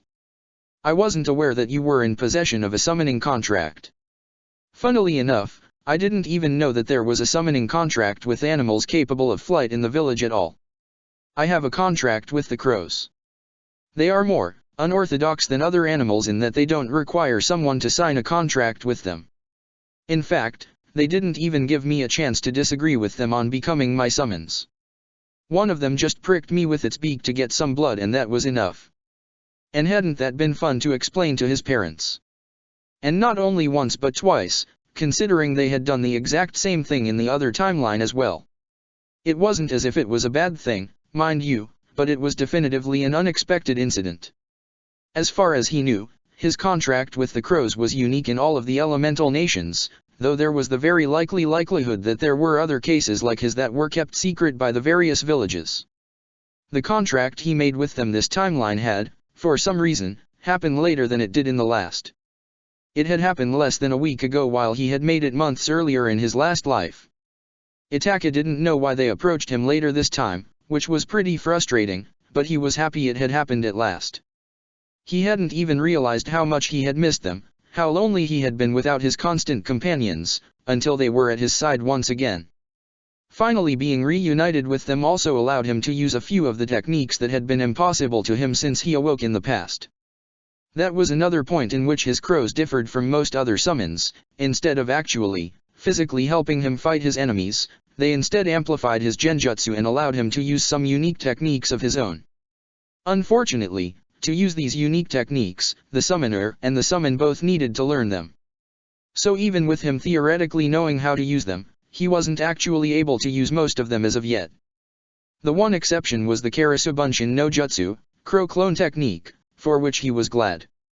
This version of the Bunshin required much less chakra than the normal Kage Bunshin no Jutsu, shadow clone technique, while still creating a solid clone of himself.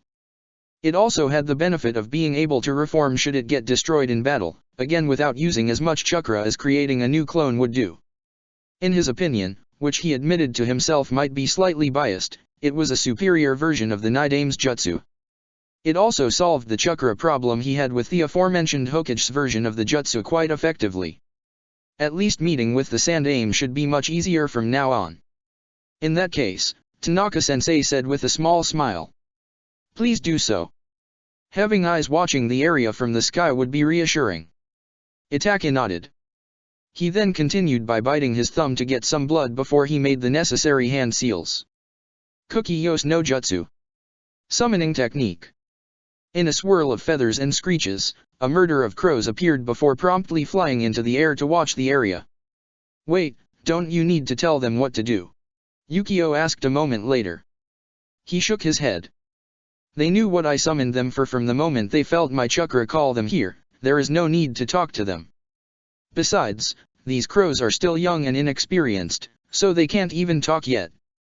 Hey, Anko uttered thoughtfully. Would it help if I summoned some snakes to keep watch while we rest? I would call them while we travel as well, but I doubt the weaker ones would be able to keep up with us. Tanaka-sensei's smile grew a bit bigger. Yes, good thinking. Please do so when we stop for the night. They crossed the border to the land of woods on the third day after they left the village. From now on, we need to be even more careful than before, Tanaka-sensei said calmly. We don't want the kidnappers to know we're here, just as we planned. Itaka couldn't say that he liked their plan. Not that the strategy wasn't sound, far from it, but his role in it wasn't something he looked forward to. The plan was for him and Anko to act like siblings who lost their family and searched for a new home. Seeing that 22 of the 28 missing children were under the age of 10, Itaka was the ideal age to play the role. Anko joined him on this because it was standard procedure to never split genin teams in a way where a genin was all alone. The next time the kidnappers would show up to snatch some children away, they would act all defenseless and let themselves be kidnapped. Tanaka-sensei and Yukio then would follow them, aided by his crows, to find their hideout and fulfill all the objectives of their mission. Honestly, he wouldn't even have a problem with his role in this weren't it for one single detail. Finally Itaka will be forced to call me Ne-chan. I can't wait. He sighed. Approaching the orphanage and asking for aid went as well as could be expected. With their dirty and in parts torn clothes, they looked just like you would imagine two children would do after they lived several weeks on the streets. The patron of the orphanage had just looked at them for a second before inviting them inside, offering them something to eat, and giving them new clothes. The facility was actually in much better shape than he had imagined it would be. The building wasn't run down at all, they had enough resources to feed and clothe every child in their care. There was some arrangement with a number of teachers who would come several times a week to teach the children reading, writing, and mathematics, and there was enough in terms of entertainment to keep the children happy. Anko and he gained a lot of attention for the first few days, seeing that they were the new kids and still needed to settle down, but that stopped around 3 or 4 days into their stay. Since then, they didn't do much more than wait for the inevitable. It was exactly 1 week after their arrival during a stormy and rainy night that it finally happened. Midnight had just passed when Itaka's senses woke him up from his sleep, warning him of more than 24 unknown chakra signatures surrounding the building. He instantly noted that most of them were, as expected, untrained and clearly not belonging to shinobi, but there were exceptions. At least 6 of them were definitively trained in the use of chakra. He fought down the urge to jump up and prepare to face the enemy, which was a fight he nearly lost the moment 8 people, 2 of which were shinobi, climbed through the window of the boys' dormitory. He didn't fight when someone pressed a hand over his mouth, only struggling as much as would be expected of a child his age. He didn't fight when the sound of the struggle from the other kids reached his ears. He didn't fight when one of the culprits tied him up with a rope. He didn't even fight when one of them threw him over their shoulder and climbed out of the window. Not yet, he thought. Not yet, but soon. They would regret the day they decided to start kidnapping children. Itaka would make sure of that. Check the description for the links to the author.